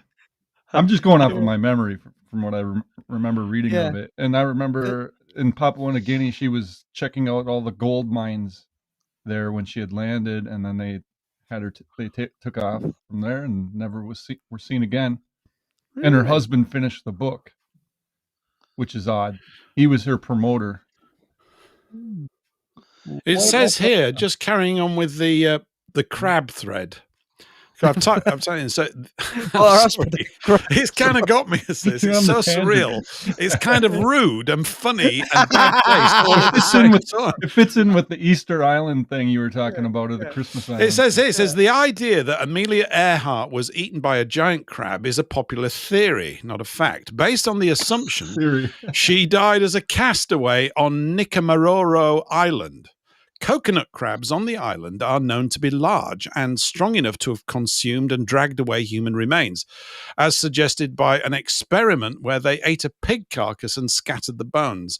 While this theory is compelling, brackets, and highly amusing, close brackets, I put that bit in, it remains a fringe hypothesis, really. Most credible historians believe her plane ran out of fuel and crashed into the deep ocean, where she was then eaten by much smaller crabs. I don't know. It's it's a bit much, really. It seems a little bit sort of disrespectful, but you never know. You never know. Well, going back to about the yards, isn't there a joke involved in that about how many feet are in a Gloucestershire home's yard? If you speak to Fred West, it's about 24. Oh God, that's really bad. That's pretty bad. Sorry. Apparently, the Egyptians have English jokes. Did you know that in Egypt they take the P out of the English? And I got this from the Egyptian secretary, and she said the big joke around Egypt is, how do you get 20 Englishmen into a mini car? Answer: make one a foreman, and the rest to crawl up his arse. I love that. That's great. That's good. We might have finally found another group of people that can insult us really well. That was pretty good. Egyptians are very good at insulting the English because. That's great. Cool. I'm gonna go. I want to go Egypt again. Yeah. Yeah. Get some English jokes. Come see the pyramids and get insulted. Yeah, count me in. That'd be fun. Well, what is it in Canada? They take the mickey out the Newfies, didn't they? People from Newfoundland. They're supposed to be a bit thick. Yeah, they call it have Newfie jokes. So, Patrick, who you take the mickey out of in Wisconsin? Canadians? I don't know. We get the mickey taken out because we're cheeseheads. That's the main thing. Cheesy, isn't it? Yeah. I don't know. I think the moon. I think the moon actually happened. They just kept it a secret because of all the good cheese that they've discovered up there. Yeah. Well, I was thinking about that. You know something, Paul? You made an error there when you went to Cape Canaveral. You should have gone down to the White Cliffs of Dover and taken a sample and taken it into Cape Canaveral and said, "Look, I've got some moon dust here. Look, how much would you give it for it? You could have made a fortune there." I guess I could. I didn't know we were going to go there, actually. We went to see the Daytona 500, this big motor race, because my mate wanted to go see it, so he bought tickets, and we went to see that. And the Apollo thing was just an incidental, really. So he'd wanted to go, and he said, "Oh, we've got a day off. Let's go do this." So we did. It was quite fun. I quite enjoyed it. Yes. So, but many, many years ago. Good. Yes. Grief. And also, talking about people being lost, what happened to Glenn Miller? And they reckon that what happened is... What, you mean his record sales? Well, his record sales went up after he died, but apparently there was a bombing raid and it was too cloudy over the target. So what they used to do is, as their bombs were primed to be dropped, they had to be dropped. And there was an area in the channel where they used to drop these bombs. And a bloke said he was looking out at a plane and he saw a Norseman plane, which Glenn Miller was in, and they reckon a bomb dropped on it, and that's how he got killed by a friendly bomb from an American aircraft dropping on his. Sorry, no, it's an English aircraft or British aircraft dropping on it from high above. So he was in the wrong place at the wrong time. So that one is sold. I know some people didn't like Glenn Miller, but that's taking it a bit far, isn't it? Really, but I think, is that right? I'd never heard that one before. I know he went missing and never came back. Yeah. Yeah, and there was a Herb Miller, I think it was. He said that he was his brother, and he reckons that he was dying of cancer, and he survived, and he died in a hospital in France. But these records point it out perfectly that the bombs actually fell on his plane and knocked it out of the sky. But Mike Madeley said that Amelia Earhart, she was killed by 3 crabs. They got her in a pincer movement. Sorry. Well, that bombing raid you were talking about, if that had been Elton John's house, it wouldn't have been a bombing raid.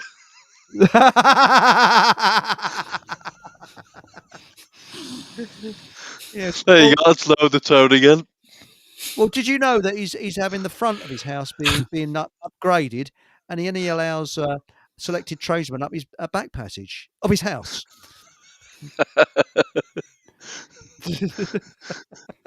That's it. It's no longer a family show. That's lowered it. That's right. Nothing rude there. Nothing, folks. I'd say we're doing well tonight. We've started off with government, aircraft, Yes. and crabs. No other Yes. talk show would ever have those subjects, would they? Yes. That's right. Well, the lies that governments tell us. And what about the other one? Who was that medium who the government arrested her on witchcraft act? What was her name there? And she actually got through to the crew of the HMS Hood, which was sunk, and that was a equivalent of a D notice during World War II because the Hood got sunk.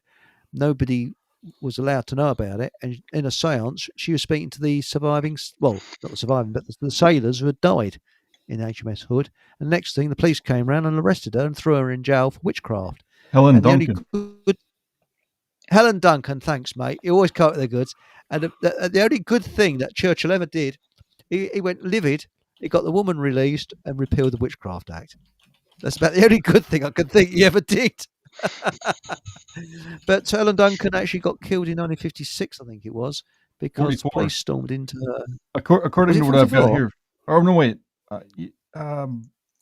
Never mind. She was convicted in 1944. And it was repealed in 1951. And I think Churchill had something to do with it, but I know that she died in 1956. Am I right? Because police stormed in when she was in a trance, and that kills a genuine person. Yeah, 56. Who was in one of those trances. Yes, 56. But Mark Anthony says, Eric, you did say there would be some smutty gags tonight. Yes, George has been sending some smutty gags to me, but I've got to clean them up a bit because they're a bit too smutty. I think they can set the claxons off in YouTube HQ if I did that, and also Rumble HQ as well.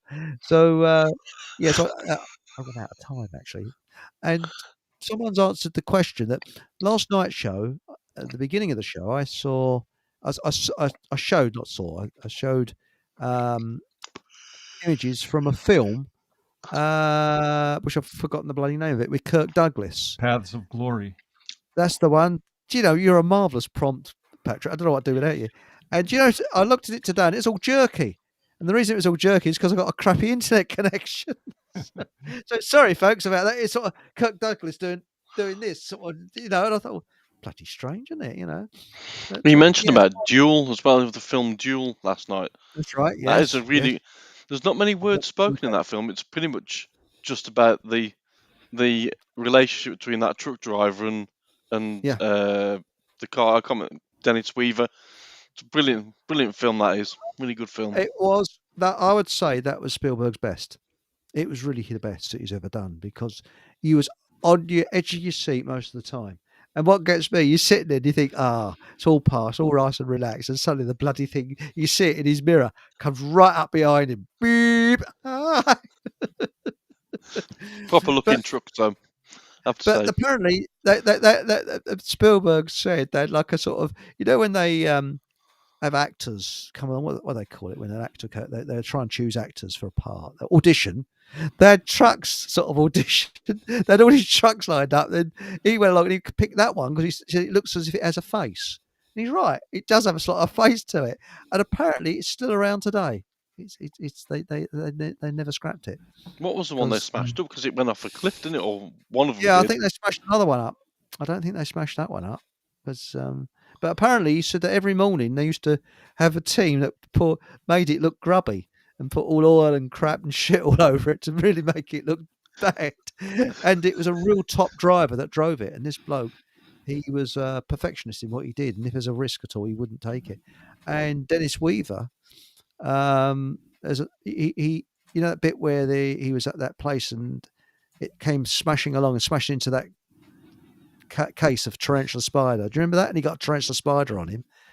Well, apparently the driver was an excellent driver, and he did get out just at the last moment. It was, it was a camera angle that made it look closer, but it was reasonably close.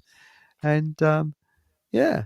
Now, what was this? And Mark Anthony said, yes, Jewel is an excellent film. And now Exo says, Churchill was a see you next Tuesday. Tuesday, aside from his approach to Helen Drunkard. That's right. It's about the only bleeding thing he did that was all right, wasn't it? He repealed the Witchcraft Act. It's the only thing got her out of jail. But I feel sorry for Helen Duncan. She was a genuine one. And, I mean, have you ever been to one of these places where you have mediums sort of saying, hang on, I'm getting somebody coming through. Is it Bert? Yeah, he's doing this, he's doing that. Have you ever been to anything like that? Well, not yet. I have. It's interesting. Well, the thing is, if you've got a clairvoyant, if someone's a clairvoyant, if they're any good, you should never need to book a space, should you? Because they should know you're going to turn up. You got a good point. And we have got a clairvoyant coming on the show in a couple of weeks. And did you have he's to a book very them? famous. Yeah, I had to book him, yeah. He should have already known. I'll tell you something, he's the creme de la creme. I have to pinch myself to realise I've got him. Now, anybody that's heard of LBC radio station from London Broadcasting Station, he was on there for 4 years, and his name is John Starkey. Ever heard of John Starkey? Right. And he's a medium, and he's bloody good, because I heard him one night, and a woman phoned in, and he said, "Oh yes, something's on your bookcase, your blue bookcase, which is down there," and he could kind of, I don't know whether you call it, I don't know, astral project or something like that, but he could actually do kind of. He actually knew what was in her room, spot on, and as I say, he was really tops, and he's coming on the 1st of December. So, and on the second hour, I'm going to sort of play it by ear. If anybody wants, to have a word with him, by all means, we're welcome. If you can get another guest on there called Hutch, that'd be brilliant. Starsky and Hutch. Well, you know what I'm thinking of asking him? The winner of the 3:30 tomorrow at Cheltenham. Tell me what the winner is, and I'll go and put my lolly on it. Well, I could tell you that one. It'll be a horse. Yeah. But well, unless it's a horse called, what was it now? There was Tatty Head, wasn't there? And Hoof Hearted. Seriously, there was a horse called Hoof Hearted. And you actually hear the bloke saying, and Hoof Hearted is coming up on the back there. And Hoof Hearted, here he comes. Yeah.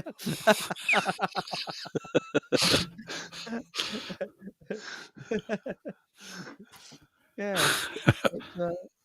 But Exo says, good on you, Eric, for being brave enough to request chats with such people. Well, it's variety. But regarding if you go to a spiritualist church and things like that, because I think, you sort of got to watch these things, look at these things. I've been down and seen. I was rather fascinated, rather interested. And it's very interesting. And you get these readers. They're not cold reading. And they just sort of, I don't know how they do it. That you're sitting there and it's just, I'm getting someone called Bert coming through. Yes, they did this, did that. And what was it? How do you know that?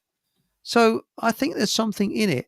But I have seen someone doing a cold reading, and afterwards he admitted on the television, he said, I am actually a fraud. And he showed you how he did it.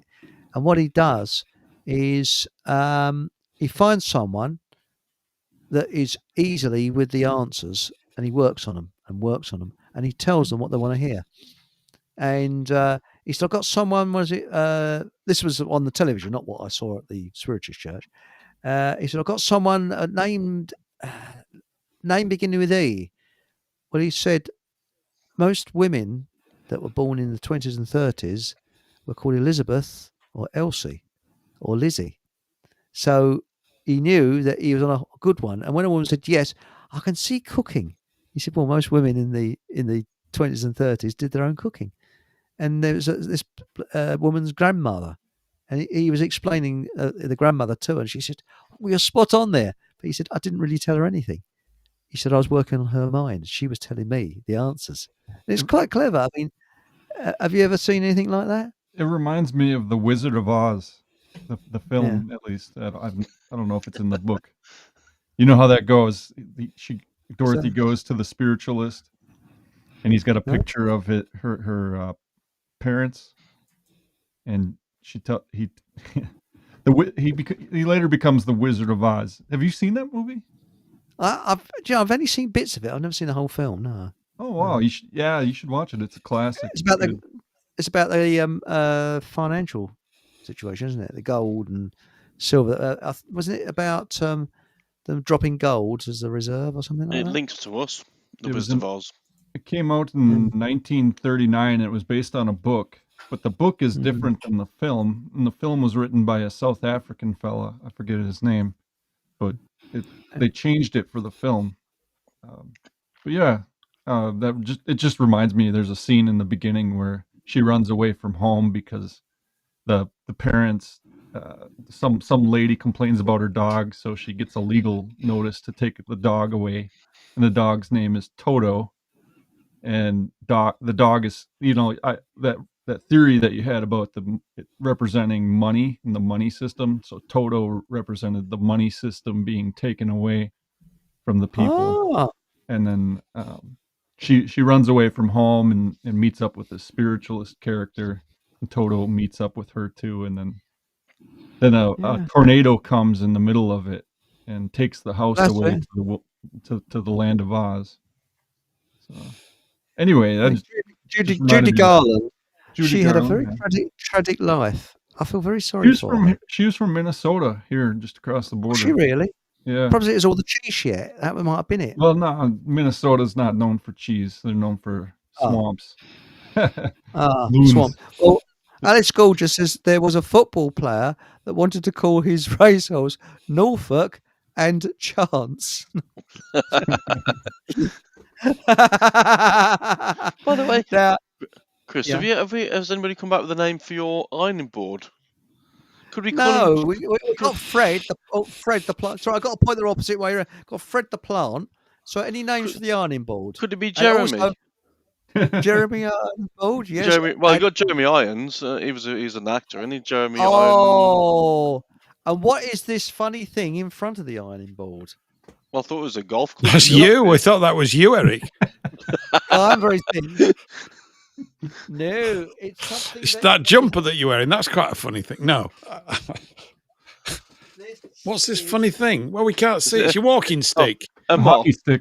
It's an electric cattle prod for warning off other pedestrians as you go down. So, it's a Bex Bissell carpet cleaner, something like that. It's a carpet cleaner. It is, and that's a museum piece. Look at that. That's from. I inherited that, and it's still got the same muck in it. I've never cleaned it out. That's how he cleans his sweaters. Yeah. Don't say that you won't hear gripping radio here. We've got everything going on. Crabs, carpet cleaning, and Jeremy a lot. Yes, about every was it what's his name? Earhart's husband and Fred. Fred, yes. No, Fred, the navigator, Fred. We were talking about somebody here. Oh, this is a funny one. Did you ever get in the States Most Haunted? You probably didn't. Do you ever get that television program? Who remembers the TV show Most Haunted with Derek O'Cara? He was hilarious. It was a show where they went to haunted places. And of course, to hype it up a bit, you could tell this chap is supposed to be a psychic or something. And what somebody would no, was it? He said it's something. What is it? I think it's somebody knocking for dick. Something like that. And everybody fell over because he would always put something dramatic on. They go into a place and absolutely bugger all's happening, and they go, "Oh, I'm overcome by some spirit or something," and it's all blood of bullshit. But did you ever get programs like that, Patrick? Yeah, they had all sorts of programs like that on TV. I'm sure they still do. Yes, that's right. I did watch something years ago about the the most haunted underground stations in London. And apparently one of the most haunted places on there is Mornington Crescent on the Northern Line. Really? Where some of the trains terminate at Mornington Crescent and go back. And they've had drivers sat on their train waiting for the road back into the platform. And they've heard the doors in between the carriages opening and shutting, but they know there's nobody else on board the train other than them. That must be. I'd get out and run, I think, falls to this. Oh, here it is. Mike Madeley. I would, but why is it in these films always investigate? They don't leg it. They always. I wonder what it is. But Mike Madeley, here it is. You got it right. Remember the most haunted episode, Mary Loves Dick, or something like that. Yes. Here's a right claim. Aunt Sally said, I used to be right into all that hocus pocus stuff. I stay well away from it now. Yes, I think you can invite things in that are not very nice. I really think you can open up portals, I agree, to get at you. Devil's work, in my honest opinion. I won't be watching. Sorry, not sorry. Yes. I think you're right. I quite like the hocus, but I'm not so sure about the pocus. It's tricky, isn't it? It's tricky. I think she's right though. Yeah, you've got to be careful with that stuff. Do you know where that comes from? Hocus pocus. And the hokey pokey. Really? The hokey pokey dance. It's a Latin phrase used by the priest in a Catholic mass for the ritual for transubstantiation for the Eucharist. So it's kind of a way of Protestants taking the piss at Catholics to make it seem like it's all magic, type of thing. Well, what about that's where it comes from. What's that? What about Mr. Spock in Star Trek? You know that funny thing he did with his hands, which I can't do. Apparently, when he was a child, you saw rabbis doing that sign, and that's where he got it from. Yeah, with the two. Oh, I'm doing it right now. I'm doing that Mr. Yeah, I Spock could thing do that. right Yeah, now. Everybody everybody- at home, everybody listeners, do the Mr. Spock thing with your hand. Come on, do it. What Live did long he and say? prosper. Live long and prosper. Oh, I thought he said peace or something, and don't eat too many chips. I can't remember what he said. no. Live long and prosper, eh? The way it was, he was in class, and the rabbi had them all close their eyes, and he had his eyes open, and he saw what they were doing. That's how he learned about it. So he came up with that. Leonard Nimoy did. That's right. And what was it? It would say 1 minute is peace on, and next minute is peace off. Peace on, peace on. Like that. Yeah. And didn't Spock have 3 years?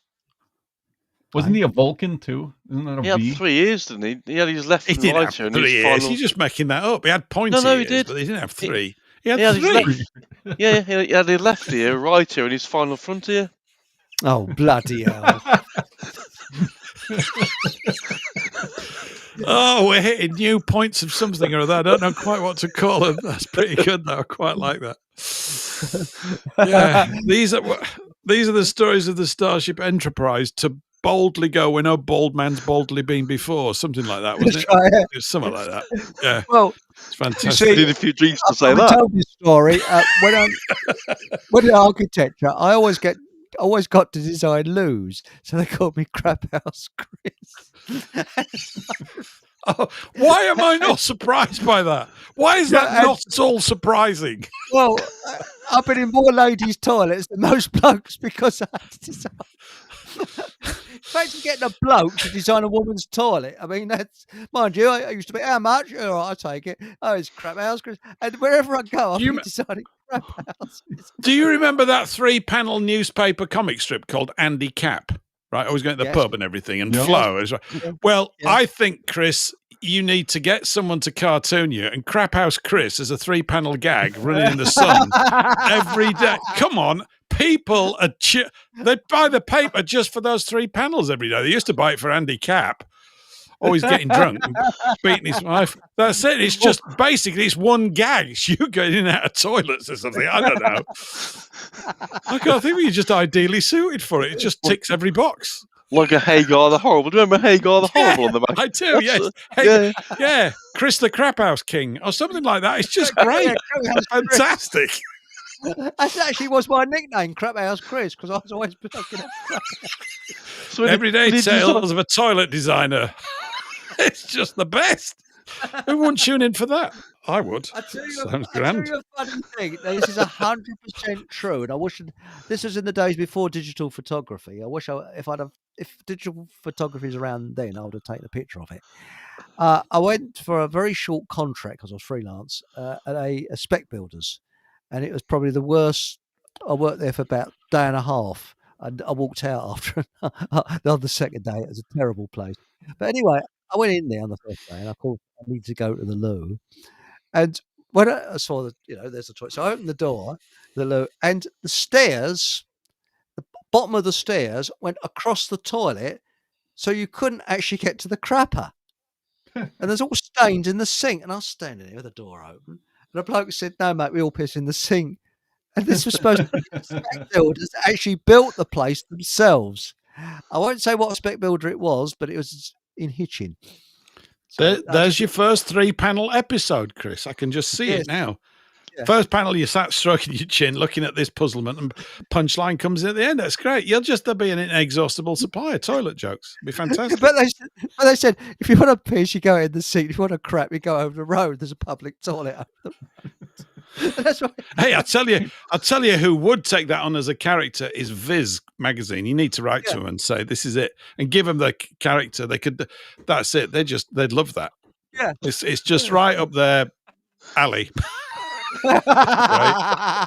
Well, Mark Anthony said, Derek Acora and his spirit guide Sam, most haunted was comedy gold. Oh, it bleeding was, wasn't it? Do you remember that with a television? There must have been someone fiddling around the television. They're getting someone talking through the television. Are you there? I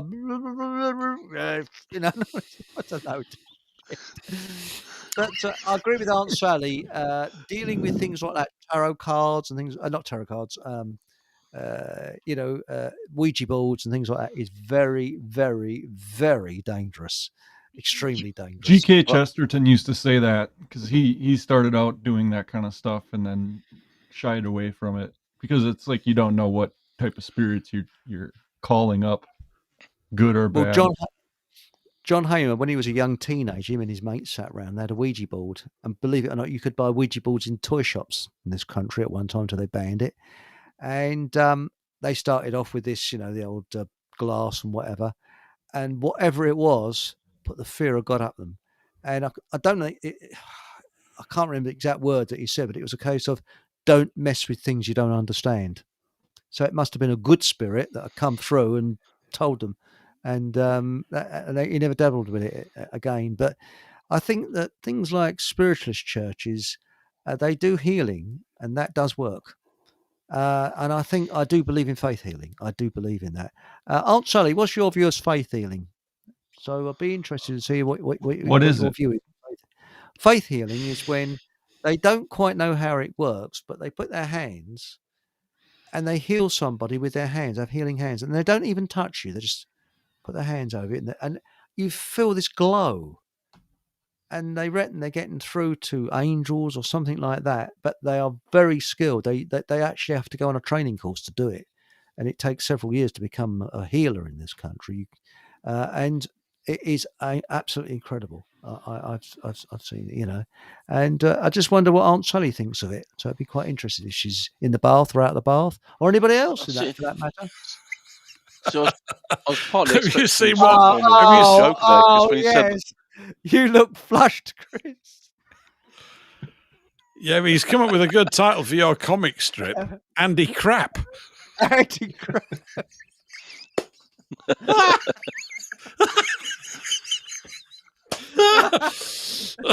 And instead of being married to Flower, you should be married to Flush. That's what she should be called, or something like that. I don't know. Andy Crap's absolutely brilliant. Love that. Love it. And Aunt Sally's come back and she said, Andy Crap. I had a similar experience with the Ouija board. I've never dealt with them. When I was 13, really weirded me out. Never did it again. Yes. It's my understanding is that tarot cards and Ouija boards are all linked to the Freemason side of the world where they can control humanity basically with them. But I was expecting, when you said about faith healing, I was expecting you to mention a George Michael song, to be honest with you. But there is a very filthy joke about a faith healer, but I will not mention it. I've been banned from everywhere. It's worse than smart. But no, again, do you get spiritualist churches in America, Patrick? Are they around? Because it's a different religion, isn't it? Yeah, I believe. I don't think we have the same thing. No. My only real experience, even with that kind of stuff, is listening to The Shadow with Orson Welles back in the day. There's a episode where he goes to a spiritualist. But no, we don't have any. We probably do. I just don't know about it. So I don't know. That's interesting. Now, Aunt Sally, here's our answer. This is very interesting. What do I think of faith healing? Thanks for answering, Aunt Sally. I believe in the power of prayer, not individuals having healing power. Well, I've actually experienced it, and it works.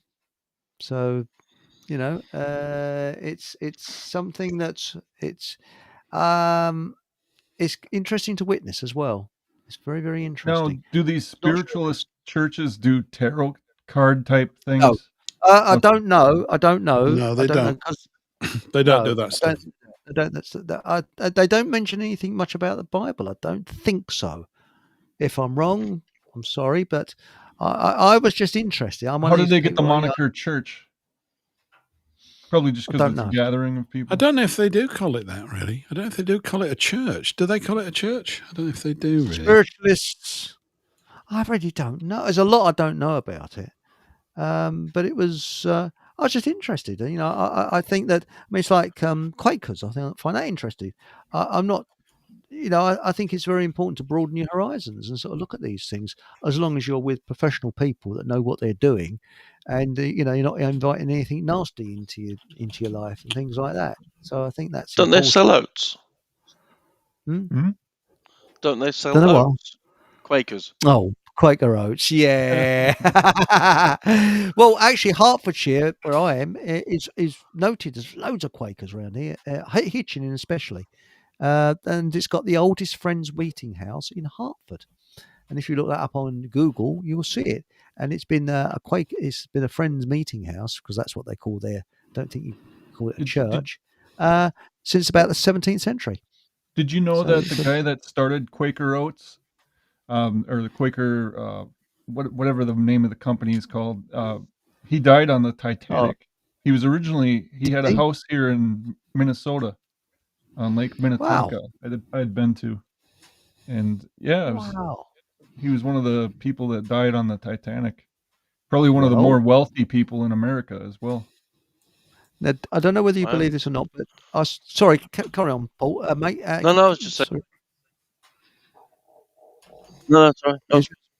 No, what I was going to say is, I was looking at a video now. I don't know whether it's bullshit or it's true, but I saw one on the Titanic when they died down, with those sort of drone things or whatever you call it, and they found there was a drone or whatever they call the things that go down and photograph the Titanic, submersibles, I suppose, that could pick up different signals and things. And this thing was finding it as a pulsing signal from the part of the Titanic, which other of these submersibles haven't been to. And again, I don't know whether this is true or not. It looked true. And they went into this room, and and you see a picture of it as a skeleton sort of there like this. Now, the reason the skeleton survived and there's no remains of anybody else is because this room was sealed off. And you only see things like shoes and things like that, but you don't see the remains of the people. But this room that was sealed off, there was a couple of skeletons in there, and one of them had a pocket watch in its hand, and it was ticking. Wow. And they focused in on it, and it was still ticking. And they reckon, and it had two wires coming from it. And they reckon this chap had an invention of a watch which ran by something in the ocean or something, or something like that. But after, how long ago was that? Bloody hell, over 100 years. It was 1912, wasn't it? It's still ticking, this watch, and it's sort of see the skeleton like that with this pocket watch, big pocket watch in its hand. And I think, was it Bob Ballard, the bloke who went down there? And the picture's there. Whether it's AI, whether it's bullshit, I don't know. I really don't know. But it's worth looking it up on YouTube. And of course, it wasn't the Titanic, was it? It was the Olympic. Correct. Yes. Yes, a good point there. Now it says, no knocking Quakers, their oats are great. That's right, yes. But apparently, now, my mum used to do tarot cards. What about reading tea leaves? Yeah, that's that they also do coffee grounds and that kind of thing. I've seen people who profess to do that sort of thing. The playing cards come from tarot card type thing. Yeah. Yeah. The older ones. And even you go to places like Russia, I went there and it was quite common, people wanting to tell your future based on just using a plain deck of playing cards rather than a tarot card, the fancy stuff that you see, Yeah, it's interesting. They do that on our estate here. I can walk down the estate and someone say you're going to get mugged in about 10 minutes.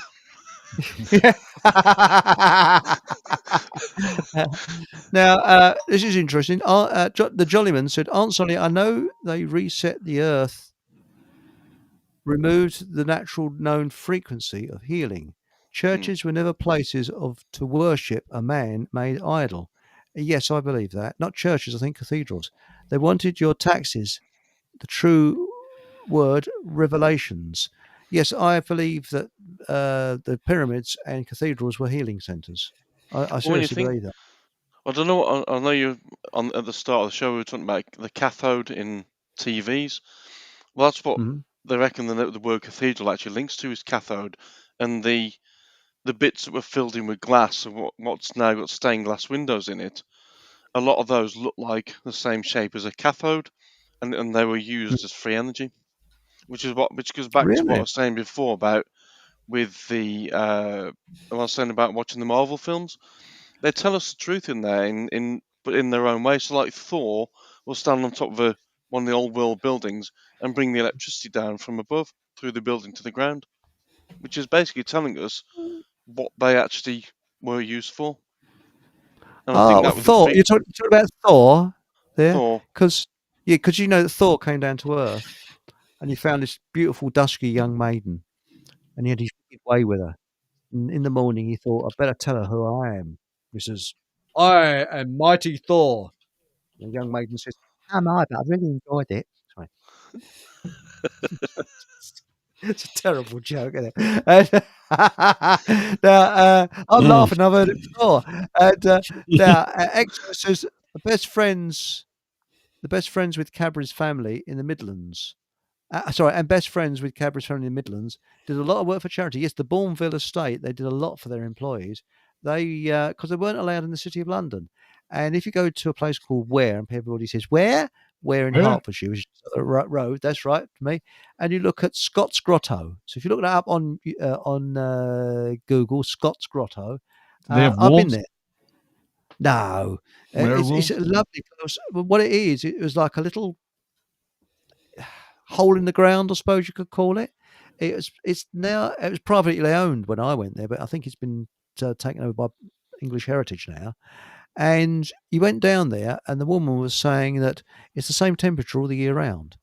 And she said, you go down, and there was a terrible heat wave in the 70s. And she said her and her family went down there, and it's lovely and cool. And then you go down there in the winter, and it's still the same temperature. And all the way round this place where you go are seashells. And apparently what it was is that this chap was a Quaker, and he was worried about the unemployed, so he decided to create work for the unemployed. And by making this, because people had what was called grottos and things in their garden. The rich had things in their garden which they wanted to show people. And it was really fascinating. And I got a sense of peace down there. It was a really nice atmosphere. And she said you can see words in these seashells. And there's one called Frog, someone put there. And she said these seashells are all from around the Pacific, all around the world. And what it was ballast. When they emptied the ballast from the ships, they didn't know what to do with it. So Scott made sure that the ballast was brought to his grotto, and fellas plastered it all over the walls. And it's, as I say, if you look at it on Google, Scott's Grotto, where in Hertfordshire, and it's lovely. It really is. And I really enjoyed it. I had an interesting afternoon there, and you walk through little tunnels in there, and it really is nice. And uh, now Exo says, "I'm a font of knowledge." Yes, I'm a font of useless information generally. But no, Fry, because Stephen Fry, apart from being part a member of the tribe that we mustn't criticise, he's also, I think his father was Fry's Chocolate. It's something to do with Fry's Chocolate. His family go back. I don't think his father was, but I think his family link is to do with Quakers because they got into the chocolate business and sweets and things like that, you know. So there we go. Bourneville in Birmingham, they have an entire village for Bourneville. Obviously, the factory was at the part of it, but the whole area of Bourneville is really very leafy and greeny, and it's a nice part. And I say nice part of Birmingham. It's a better part of Birmingham. I wouldn't say it's a nice part of Birmingham. The only nice part of Birmingham is actually coming out of it, but it's one of the better parts, should we say? And well, he was a bit like Ford, in my eye look on it. Ford and Bourneville and people like that were they weren't capitalists. They were free enterprise, and which is very different to capitalism, because the ultimate goal of capitalism is communism, but free enterprise isn't. Free enterprise is for the average person to get on their feet and start their own business and do their own thing, and that's it. This is because they built their own village, didn't they? And there's a massive village green there, and it is a nice part of the world. That's for certain. I've never been there. Now, Six Blade has come in. Unfortunately, the Gnostic, we are told, are heretics, and this is from Jollyman. And the Bible was rewritten by man, excluding the books of Enoch. WTF, and has 66 books and 6 chapters. That's Jollyman. Thank you very much for that.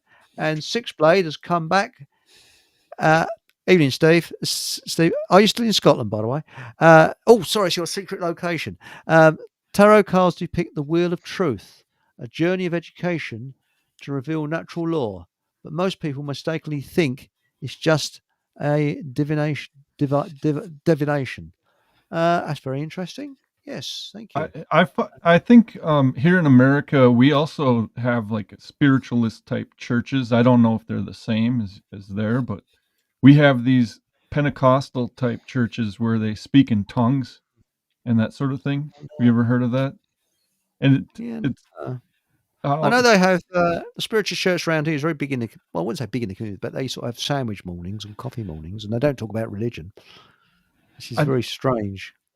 I know there are also some churches that deal with snakes. They torture them, don't they?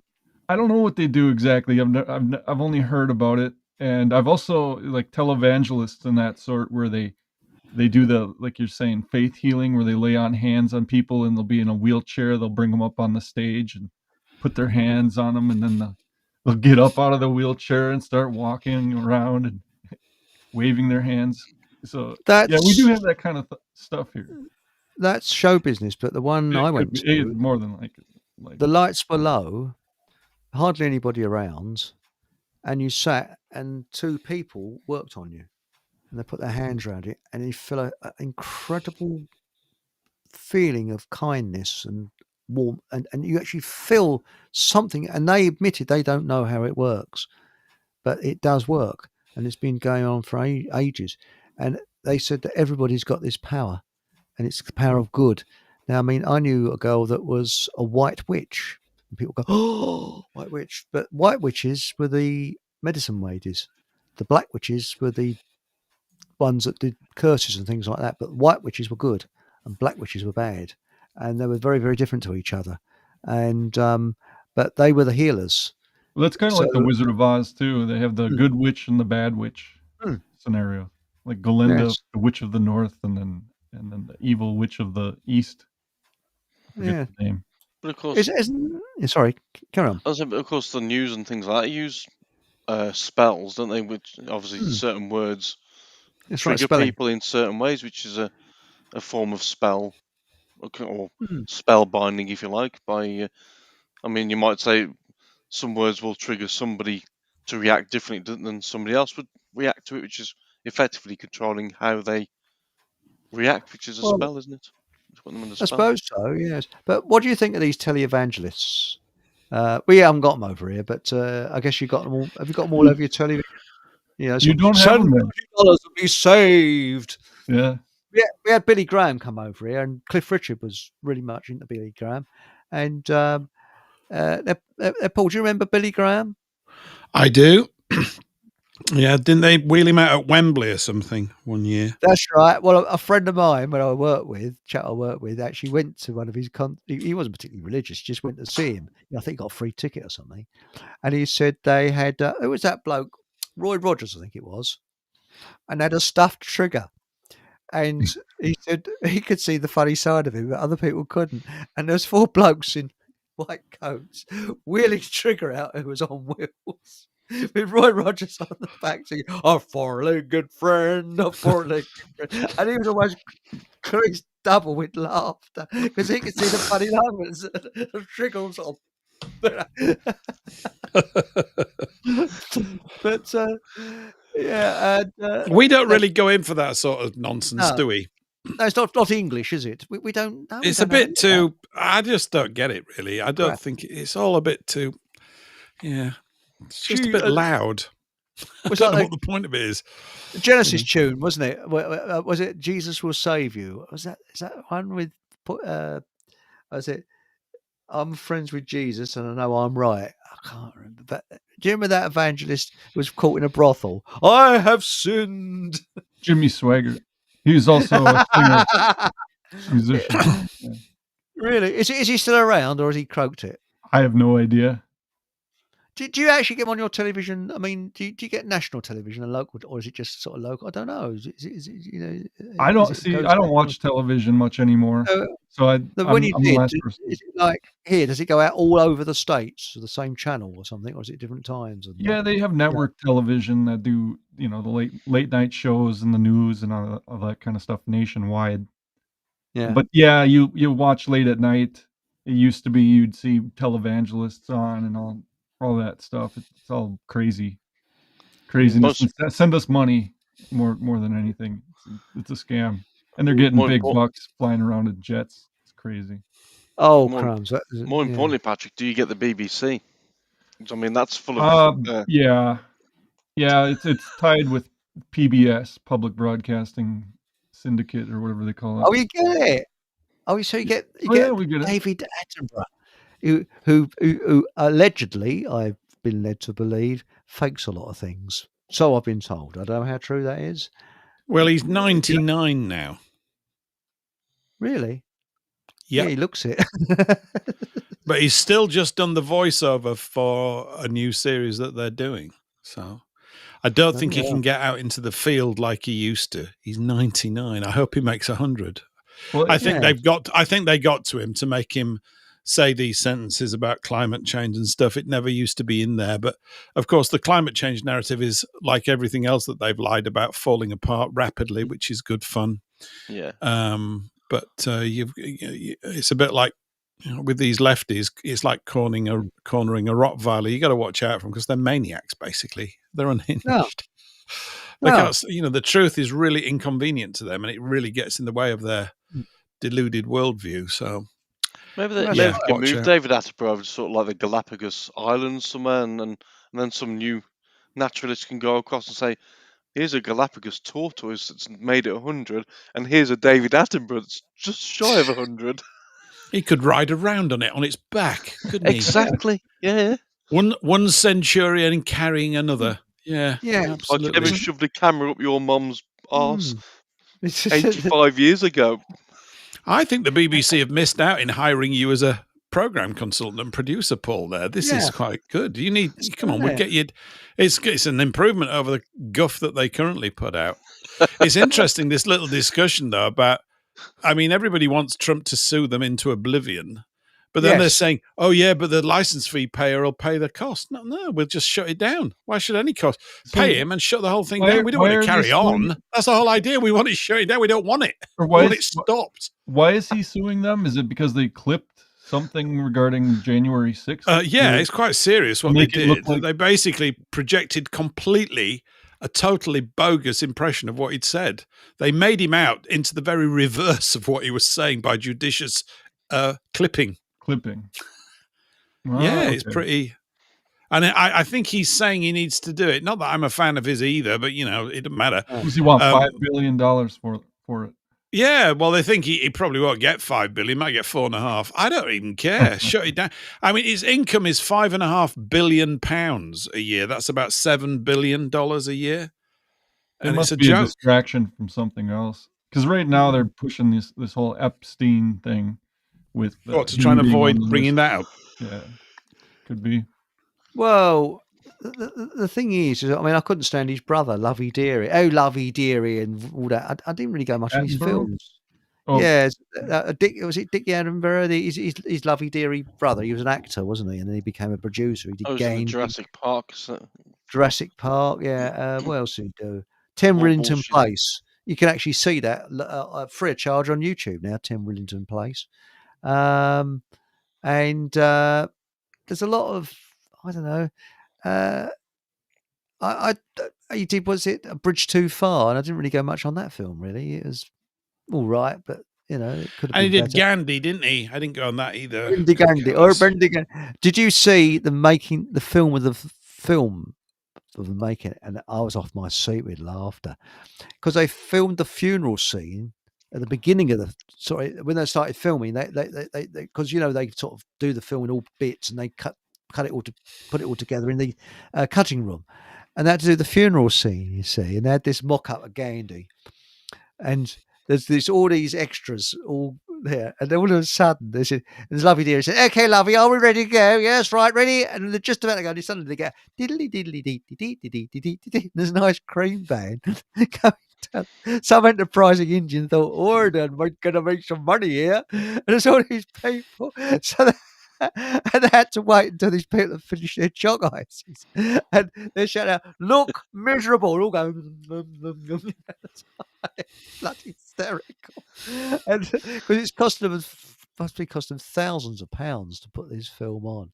But there was a lot that was taken out because Gandhi wasn't that much of a nice person. He hated Africans, and.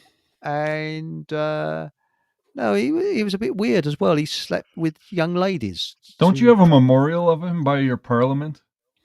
I think so, yeah. I think there is. Yeah. Oh, there'll be a statue of him, hopping around and doing things.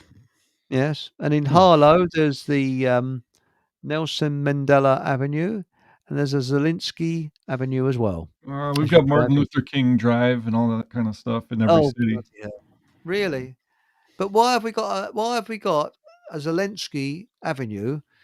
So what's some geezer in Ukraine got to do with Harlow in Essex? Maybe there's more bombs in Harlow than the money he owes you. Yeah, it could be, yes. Mind you, the Harlow Council is slightly left of Mao Zedong, I'd say. They're terrible. They're really bad. Yeah. Maybe it's actually the whole of the BBC isn't it? The whole of the BBC has got nothing to do with Britain. It's been Bolshevik for decades. It's just insane.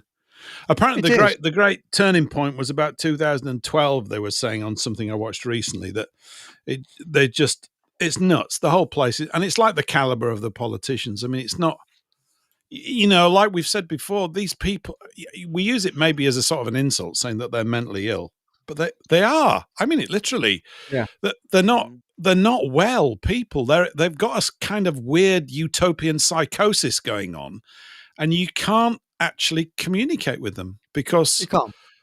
You're right. They're addicted to their abstraction. They view the world as an abstraction. They don't see real human beings. So if you are a real human being and you start communicating things, it just doesn't fit in with their abstraction. They literally can't hear it. I'm absolutely convinced of it. They cannot hear it. They just go through the actions of pretending to hear it. It's like an act. But you're an idiot is what's going on for even thinking that I wouldn't know what's the best way to organize life down here. And we go, yeah, but you come from Islington, you dick. And the thing is that they're never, ever going to see it. And it's not even, I don't even know. There's still a part of me is hoping that you could actually insult them. But if you could, that means that there'd be a part of them that would recognize that it was an insult. They don't. Yeah. They're literally uncommunicatable with. They're dead. Well, they're not in the same space as we are. And this is why, it's one of the causative reasons why why they don't tell the truth. Because actually, I think in their mind, they don't even think it's important.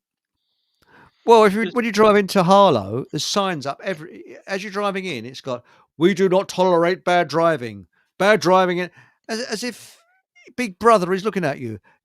So many people convicted of this and this. And I thought, what a bloody horrible place to put that. And everywhere you go, there's all these signs telling you that they don't tolerate bad driving. So they're telling you you're a bad driver or something? Are they suspicious of you? No, they're trying to deter you from going to Harlow, because let's be honest, unless you've got a few pennies short of a pound, you wouldn't go there, would you? Let's be honest. You're right. I mean, I'll tell you one thing, though. With Harlow, and I'm sorry for anybody who lives at Harlow, when you leave Harlow, I've often said this, part of Harlow comes with you on the sole of your shoe, normally. And the sole of your shoe is normally about a few millimetres higher than the other side. It goes silent. And not the drug dealer in the back of your car then, who's hitched a ride and didn't even know about him. Well, actually, it's supposed to be the drug capital of southeast England, Harlow. There's more druggies there than almost anywhere else. But they've got an airgun shop there, which is the sort of airgun place. I think they've got 2 airgun shops. So it must be people trying to protect themselves. But with Harlow, you go to old Harlow, and it's worlds apart from the shitty new Harlow. And, Harlow looks as if they had loads and loads of cement delivered and they didn't know what to do with it. So they built Harlow. Everything is 1960s concrete everywhere you look. Looks like a sort of a communist utopia. Sounds like remember Thamesmead? Thamesmead in South London. I know, yes, where people used to throw themselves off seriously, they used to have police standing by because regularly people would throw themselves off the top of the tower blocks. Well, apparently, Thamesmead was one of the few places where DHL or somebody of that sort wouldn't deliver to because it was so dangerous. They wouldn't. Never. Yeah. It's all been demolished now. And it's now a new town, as it were. But back in the day, it was concrete jungle. It looked horrible. Horrible place. Someone's put out. But Mike Bailey says, "Is there a Winnie Mandela tyre factory?" Sorry, sick, isn't it? But there actually is loads of used tyre places in Harlow. I've got an old car, so I always buy slightly worn tyres. Why buy new ones? And they're usually bloody good and about a fraction of the price. And they've got loads of them around Harlow. So yeah, there's one down here. I used to get on my tyres when I had a car. Those were days. Hey, by God. Well, my Toyota has still got the same tyres on it as from new. It's never been changed. It's only you've never driven anywhere. No, I've just parked in the drive. It's a corgi you're on model. Your bike all the time. You go faster by bike, don't you? It's a little corgi model on top of your mantelpiece, isn't it?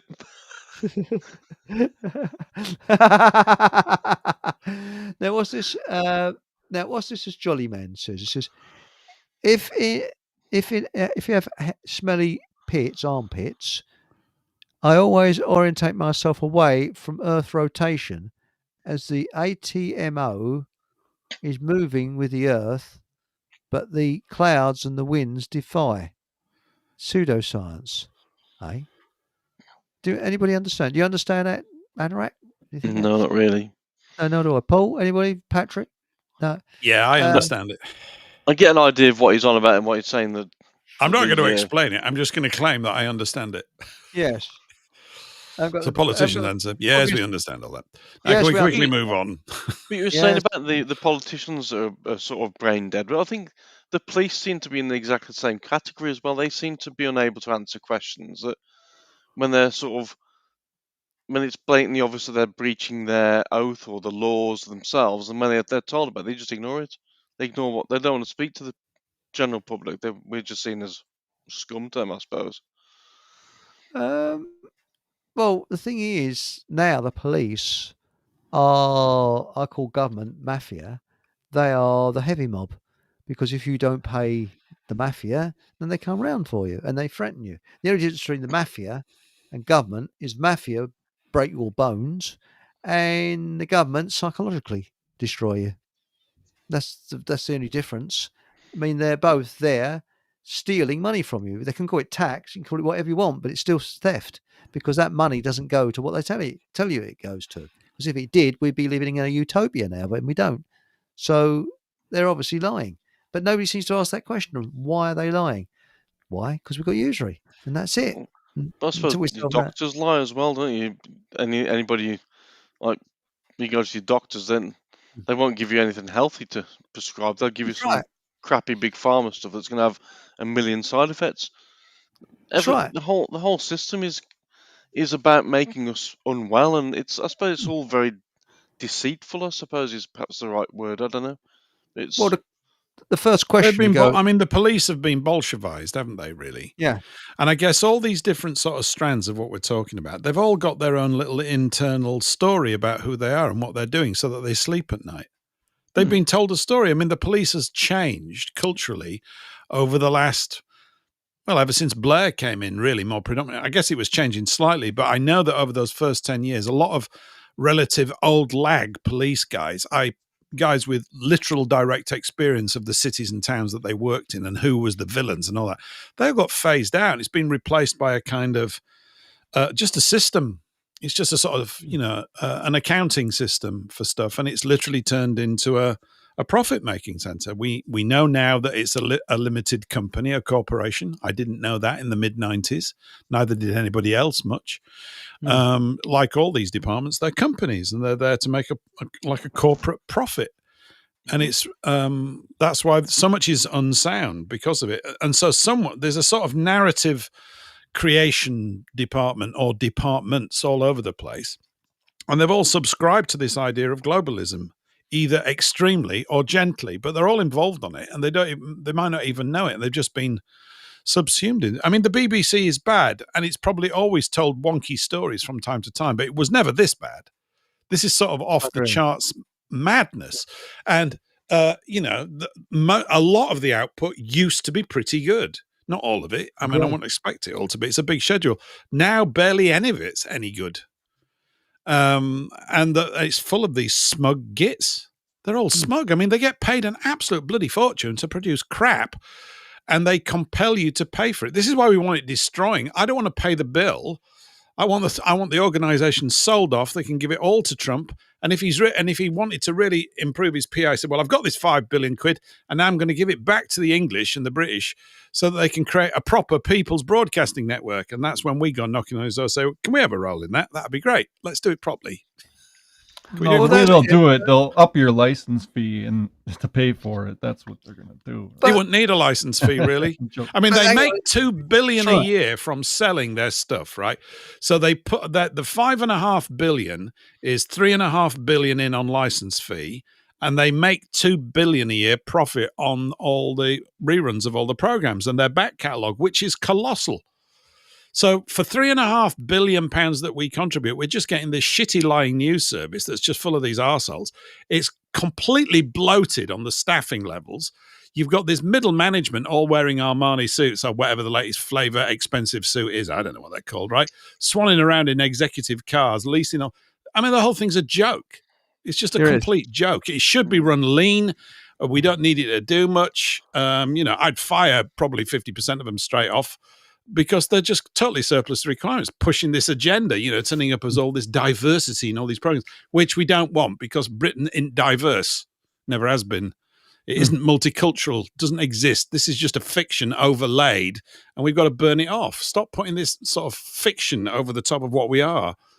It would be great. Right. If we could overthrow that thing, it would be such a blow. You could overthrow everything else in due course, because you would then have, I'd want to be in charge of the documentary department, or at least play a role in it. I want documentaries exposing usury, true history, all these things that we talk about here. No doubt you guys can think of tons of them.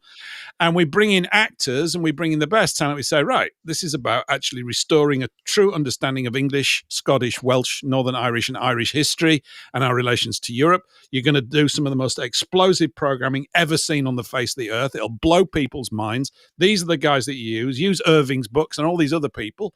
And we're going completely against elite establishment historical programming. How about that? Let's have some fun. God, don't you think that'd be brilliant? Well, I'll tell you something which I'm delighted in. There's people on YouTube that are earning a living off of YouTube, and they don't live in a house. There's one bloke who lives in a tent, and there's a couple that live in a tent, and they've been doing it for over 10 years. And they show you how to survive, and they're living that life. It's not all out of a book. It's all living that life. And they're saying that if you have to camp rough, whatever you do, never camp in a field, camp in a forest. And I'm sure Survival Steve will back up on this, because a forest is warmer. In a field, the grass will bring up loads of condensation, whereas in the forest, you don't get that so much. And all these little tips on how to camp where nobody sees you, how to camouflage yourself. Bloody brilliant. And I mean, they actually stay in a tent all through winter. I mean, it's absolutely freezing cold. How they do it, I don't know. Yeah, Eric, if you were going in for the camouflage thing, I don't think you'd be able to wear that jumper. Well, sorry. It might be a bit of a give up, unless it was in the autumn and you were in one of those sort of bushes where they all got those red leaves and everything, and then you might be okay. Really, that'd be pretty good. Is it? As you're saying that, I'm thinking of kind of, there's at least sort of two choices here, or there's two little sort of lumps of concern.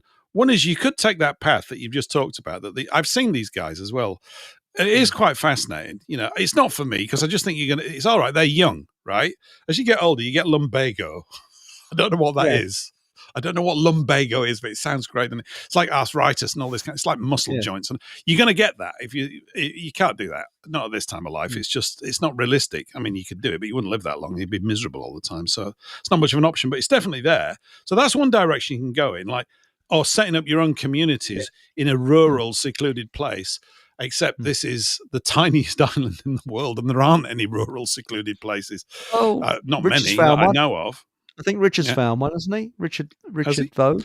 He has somewhere. Yeah, we don't know where it is just yet, but he's slowly giving it a go. You could definitely and there might be a way of doing that. I think historically, when nations have been invaded or large numbers of incompatible people have arrived in their midst, this is often the case, like the Greeks or whatever. They probably will just go up to the mountains a bit. They know the land. They can survive there and deal with it.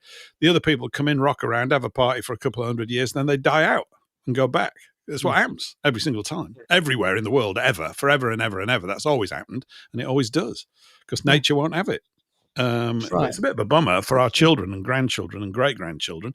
They're going to have a slightly different time of it, which I'd prefer that they don't have. Mark Anthony said the chap he's spot on is Nomad Sam. Go onto YouTube, look up Nomad Sam. It's bloody fascinating how he survives. It's just him and his dog. That's it. Absolutely amazing.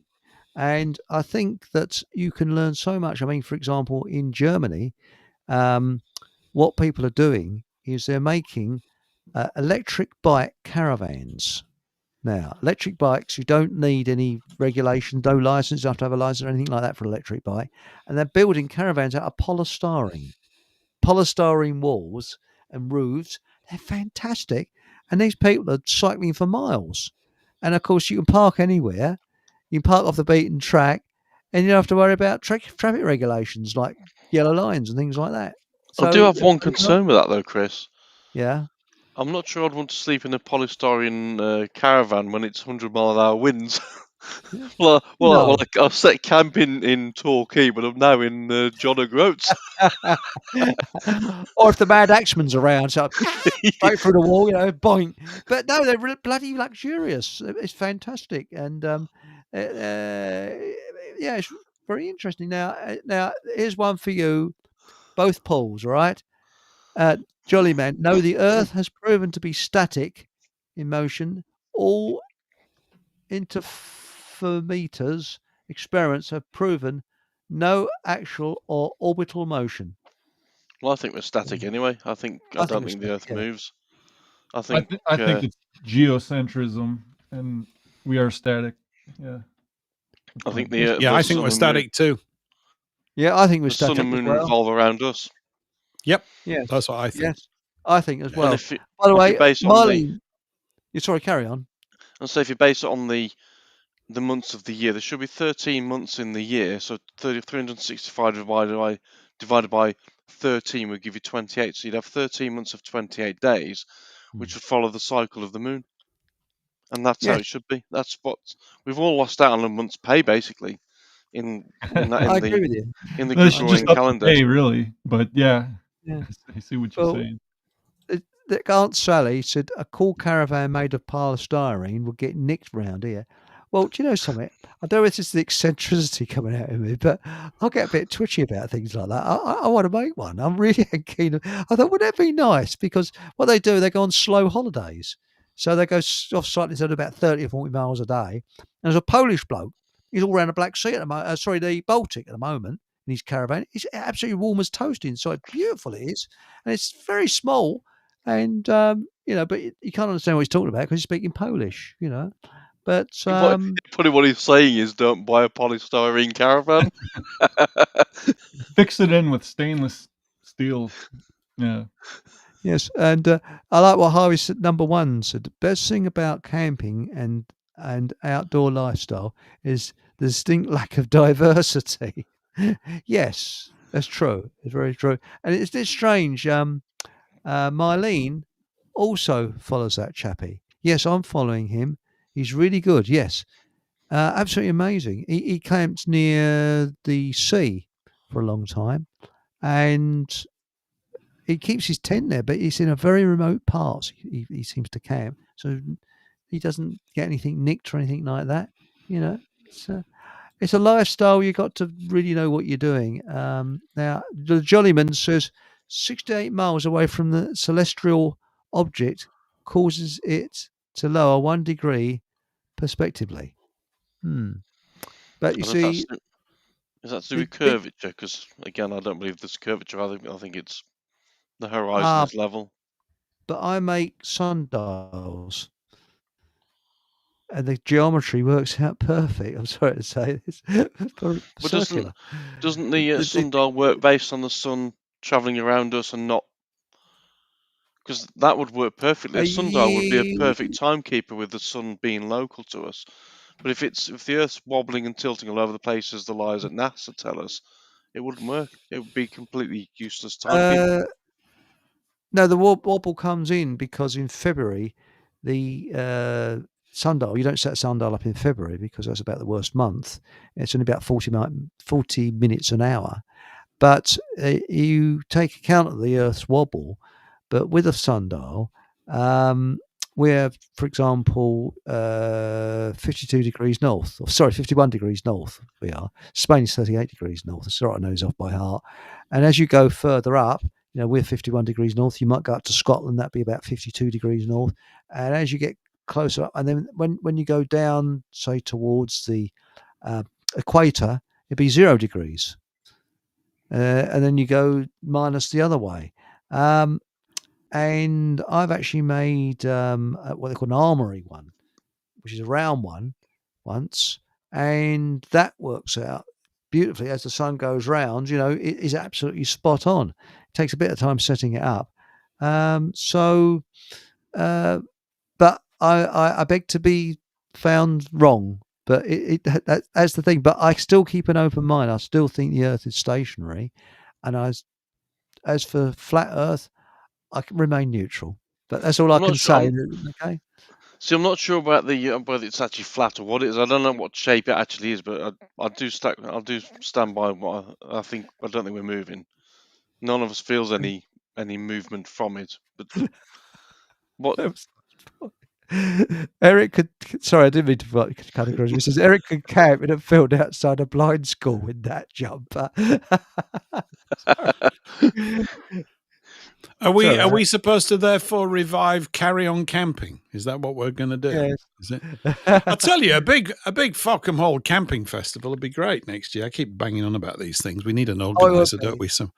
But it'd be nice. I mean, I couldn't organise. And Aunt Sally could bring some cakes and things, and that'd be just fantastic. Well, that'd be nice, and it'd be steampunk. So I'd have me 3-piece suit on, whistle and flute and all that, because that'd be nice. Yeah. And, well, we probably won't get round to it, but maybe if there's a big sort of farming festival that we could all meet at, that'd be okay. I'd do that. I'd rock up somewhere next year. Well, we could ask Richard whether he'd mind to do it on his patch of ground. He's got. He probably won't even have a toilet in place by then. So as long as you're okay with going in the brook and something like that, and everything, or around a bush, back of a bush, to do your ablutions. Go piss and shit in his stream, and then he'll say, "Hang about, that's our tap water." Yeah. I'm sorry, I've just added a bit of flavour to it. Yeah. Well, it's not bloody India, So absolutely. Did you know that? I'm not sure which river it is. River Cam, I think it goes through Cambridge. And this is a true story. There used to be a sewer. They used to pump all the sewage into the River Cam, you see. And Queen Victoria, near the end of her life, visited Cambridge, and this is supposed to be true. And she looked at all the bits of toilet paper floating down the river. She said, "What are those pieces of paper?" And one of the big wigs said, "They, ma'am, are notices to tell people not to swim in the river." Wasn't that a lovely answer? Now, Nuki Brown says above a 250 watt motor on an electric bike, think it's classed as a motor vehicle or something like that. No, are you not allowed to have anything over 250 watts? And it must be when you can't have an accelerator on it. It has to be by pedals, and it must cut out at 15 point something miles per hour. That's the law. But what naughty people do, and I would never dream of doing this, of course, they actually have got these things that these caravans, and there's batteries and there's a motor in the caravan which pushes the bike. So yes, a little bit of assistance uphill there, which is illegal. But I don't think the average plod would be able to know that.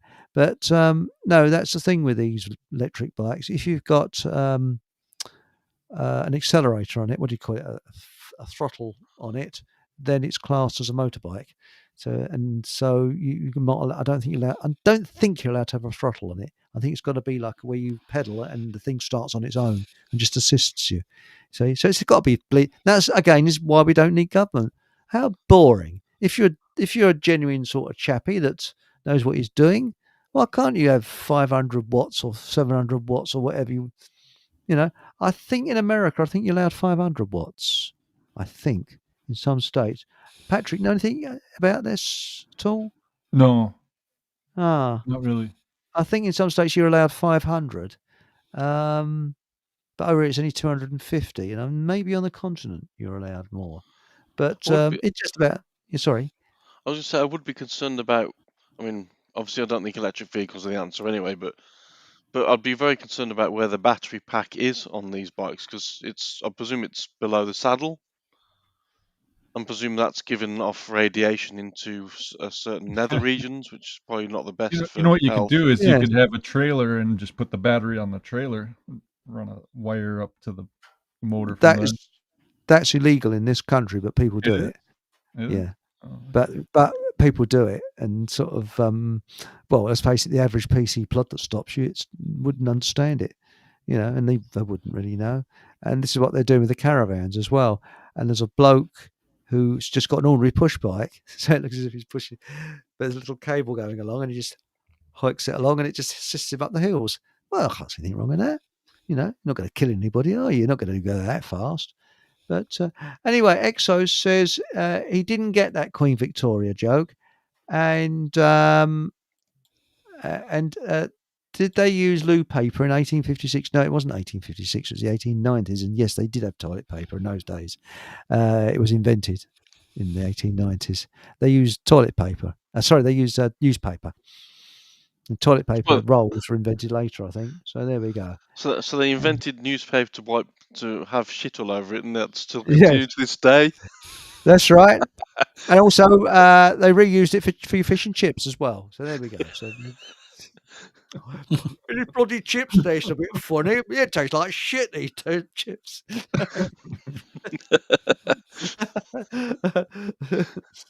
But anyway, proper fish and chips, though. That's something's missing. In that fact, also, yes. And I'm can we getting get fed up. can we get a Fock-'em-all chippy where it actually has where the fish and chips are made Yes. cooked in proper oil, proper beef Fat, dripping, yes.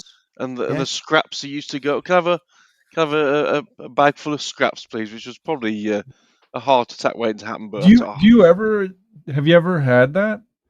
Like fried in beef tallow type stuff? Yes. It's not that hard to do. If you go to a butcher shop and get what we call suet, it's the leaf part on the inner cavity of the cow or the cattle, and it's near the kidneys, and that's the best fat to use for frying. You just put it right in your fryer and you fry it up, and you get your cracklings, and you discard them, and then use the rest for frying potatoes, whatever you want to fry. It's excellent.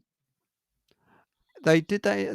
There was a fish and chip shops in oh, hang on it. So, what's that holiday place on the south coast? I can't think. Southall, I think it. Not Southall. It's down Yarmouth way, around near there, and they actually were fantastic. And they fried their chips in beef, and it was bloody good beef oil. But most of the fish and chip shops now are foreign owned, and they fry them in bloody not soy. That's what they do here. Sunflower and rapeseed oil, which are carcinogenic. Yeah. So it's not the same taste. It's just not the same.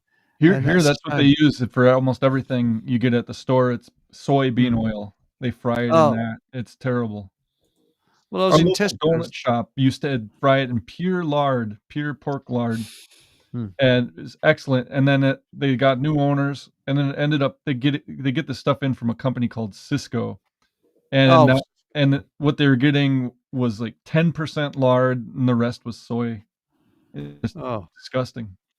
Well, do you have fish and chip shops in America then, Patrick? Oh no, we've got like restaurants and whatnot, bars and stuff that they do fish fries and that kind of. Yeah, we get cod and all that kind of good stuff. Walleye. It's common.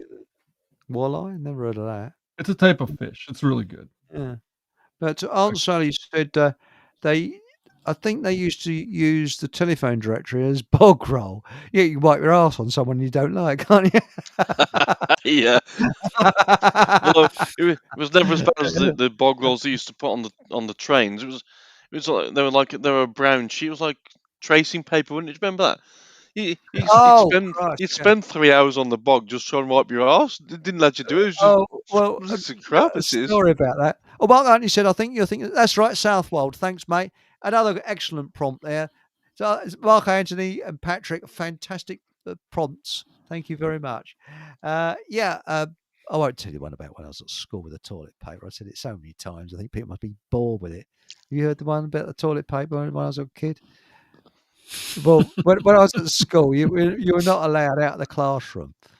You know, so if you were for a wee. Oh yeah, I won't go into it. I mean, it's bored people. I've said it so many times. Yes, I think that bog is probably, if my school's still there, it's still clogged up. Well, my grandpa used to say in World War II they used to ration out two sheets to everyone. I was having my dad, and he said they had, I think they had 3 sheets, one up. They called it one up, one down, one polish. That's what they called it. 3 sheets of the curry. 3 sheets to the wind, I suppose that's how they go. No, actually, do you know where that word, what it means? No. 3 sheets to the wind. It's when they had the old sailing ships, when they put the actual sails up at the wrong time, and that's blow sideways, and they were normally 3 sails, and that's why they called it 3 sheets to the wind, which meant the ship would it could, if it very, very bad, it could tip the ship over. So that's where they 3 sheets to the wind. Anyway, I think we're coming to the end of the show now. It's been a real good laugh. Thank you everybody for coming on. It's thank you. First of all, I do it as people turned up. It's Mr. Hanarak or Paul. thank you very much for coming on. Thank you. Paul English and Patrick. Thank you very much. Thank you. Thank you very much, gentlemen. And if there's anything you'd like to say before we basically sod off. I just think it's been a brilliant atmosphere, and everyone in chat's been fantastic as well. I think it's brilliant. This is the world we need. More of this. Everybody in chat is fantastic, and I'd like to thank the prompts people that prompt that: Mark Anthony, Patrick, and a load of other people that prompt, Aunt Sally and Jolly. There's so many I can mention here. Thank you so much, and thank you for being polite in the chat. And this is on my Telegram channel. I was talking about smacking children.